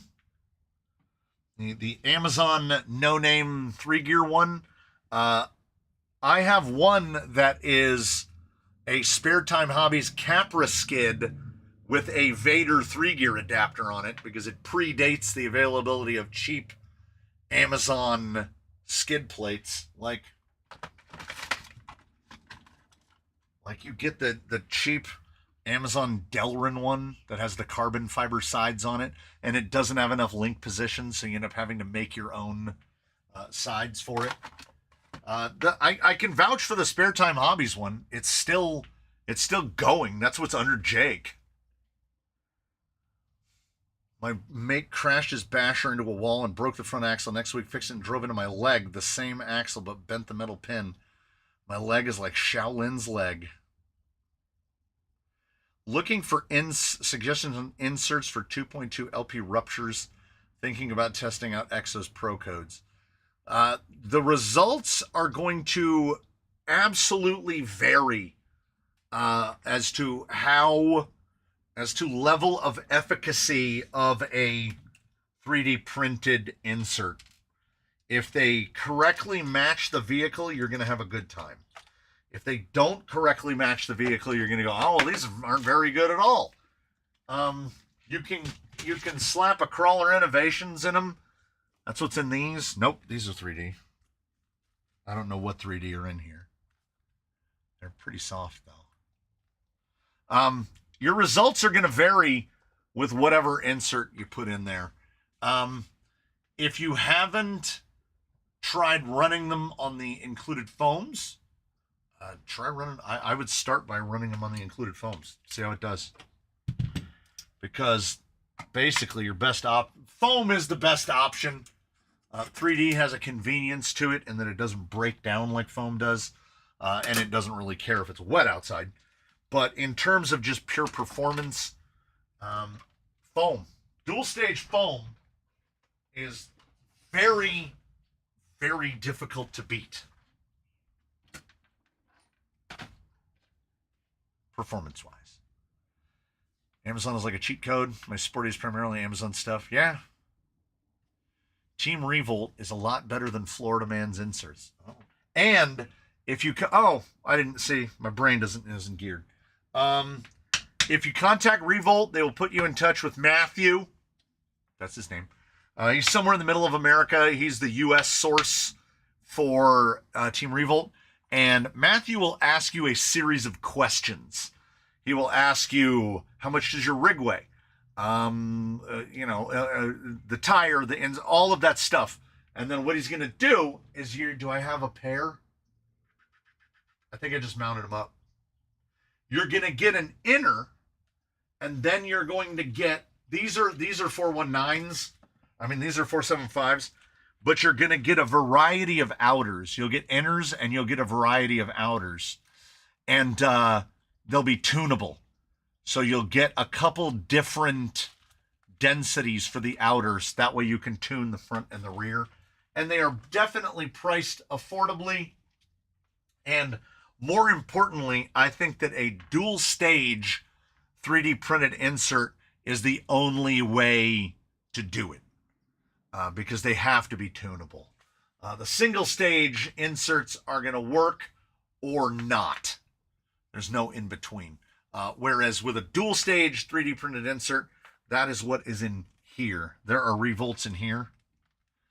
These are excellent. That's the way to do it. I forgot all about Revolt. Yeah, check out Revolt. Don't ever buy a 3D printed insert where they don't ask you vehicle weight, bias, and what tire they're going into. 100%. Because 3D printed inserts have to be tailored specifically to the vehicle in question.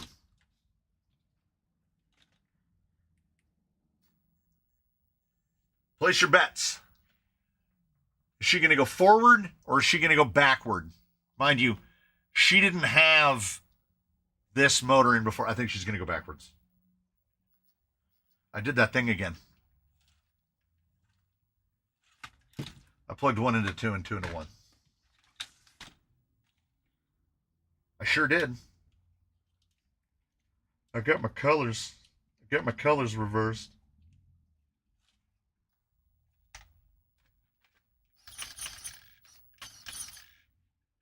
Yep, reversed.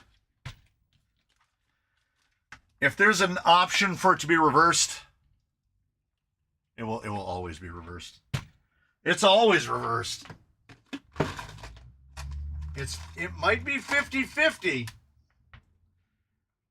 but it seems like that's impossible because oh, wait. Wait. I almost did it too. Hold on.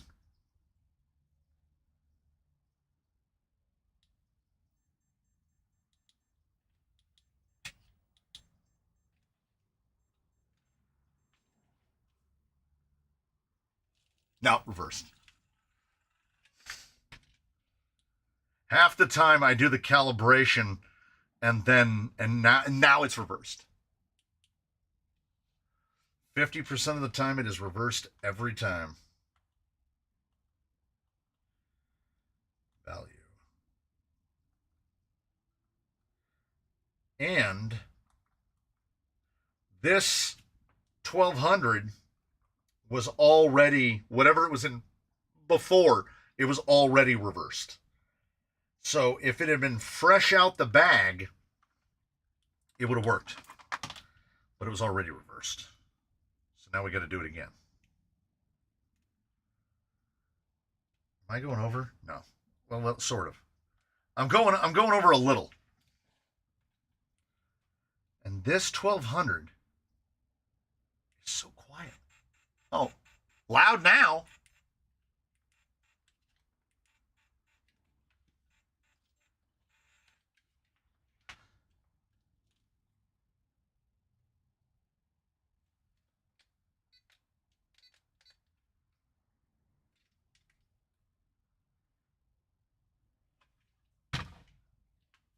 Fusion stuff. The mic is not getting it for sure, but you can hear the lugs sticking as it turns. That's why we fusion. That's why there's so many fusions. I really think, after seeing more of them, I think that this situation, what we're building here, they look like side-by-sides. We're basically building side-by-sides. Look how perfectly that fell down in there. I think I'm gonna be pretty happy with this. This is okay. Please don't forget the 100-year-old. No, I won't. It'll be. Here's a parting story for you. I had to go over there one time. I may have related this. I might not have. I had to go over there one time because they couldn't get their DVD player to work. Because the old woman was poking away at the remote, and the old man was poking away at the buttons, and they locked it into display mode. They turned it into the mode where it would just keep replaying the DVD, and you couldn't adjust the volume or anything. It just was like, brr. They put it into store display mode. And I had to go to the internet and find out how to take that DVD out of display mode. They have temporarily disabled electronics in manners that I still to this day cannot get my head around. They will just push buttons. Then I remind myself that they were born in the shadow of World War II, so it shouldn't surprise me that much. Still does. Still gets me every time. I have an old G-Mate arm on. I think I'm going to do it. Do it. Class 1.5 buggy is the jam. You know what else is the jam? For the 127 of you in this parting moment, in this parting minute, would you like to see Colonel Diablo? Would you like to see Colonel Diablo? My kid might have painted it for me. And then I did a little bit of touch up with the spray paint. And then I put the clear over it. So Colonel Diablo is a Warnier, which it was at it was during the intro spin to this that I realized that is Warlord and Wagoneer together. That's what Warneer is. I didn't realize until about 3 hours ago that the nose of the Warneer is just the nose of the Warlord. I didn't realize it at all. So, so the kid leaned in to the mustard, right? And then you have in the fires down below,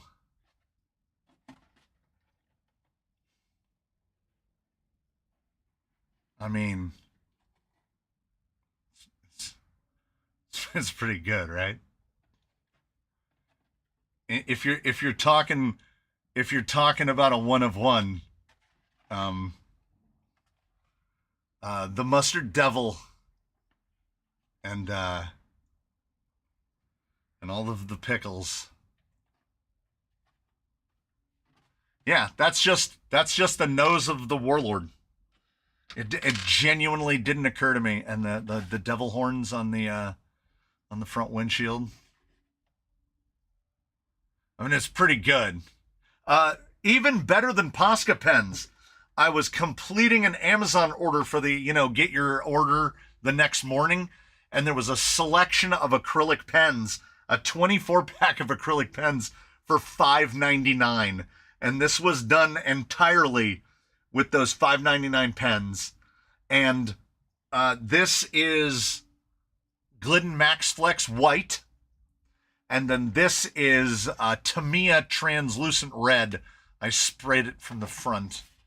And then I went over the whole thing with window tint because it was very bright white. So I toned it down with the window tint and then hit the inside of the windows with a little bit of the red as well. And here is the man himself, all tanked out. And there is Colonel Diablo, the art car, looking huge. I will link. Yeah. You're on the Discord. I will link them on the Discord. Yeah. $5.99, and that's what did them all. They said that they had to do a couple coats on the green because they drew everything with pencil first and then went over it. But other than that, they worked. They worked pretty great. So there you go. There's another one. They also did the teeth on Zombie. They painted the couvert. They did a bunch of work on Middle School Desk. This is like our 5th art car, and this one is pretty great. Oh, we were looking at the ice cream truck. If you missed it, we were looking at the ice cream truck. So thanks so much, everybody. Thanks for joining us here in the Canyon for another one of these. Thanks. Shout out to all the gifters. Shout out to Mr. Turner and his lunatic addiction to giving away gift memberships. He keeps the lights on a lot of the time. So, oh, she showed back up. You were correct. 30 minutes. She knew the 30 minutes were up. I will see you all in the next one. Everybody. I have a whole bunch of recording to do. Keeping his promise to me. Isn't that wonderful? I have a whole bunch of recording to do in the morning. I'm gonna have a beer. If I talk loudly enough, hopefully I can drown her out and no one will hear it. You can. So this is the way we always talk. Thanks so much, everybody. We'll see you in the next one. Bye. See you next half hour tomorrow. Okay. All right. We're gonna go. Thanks, everybody.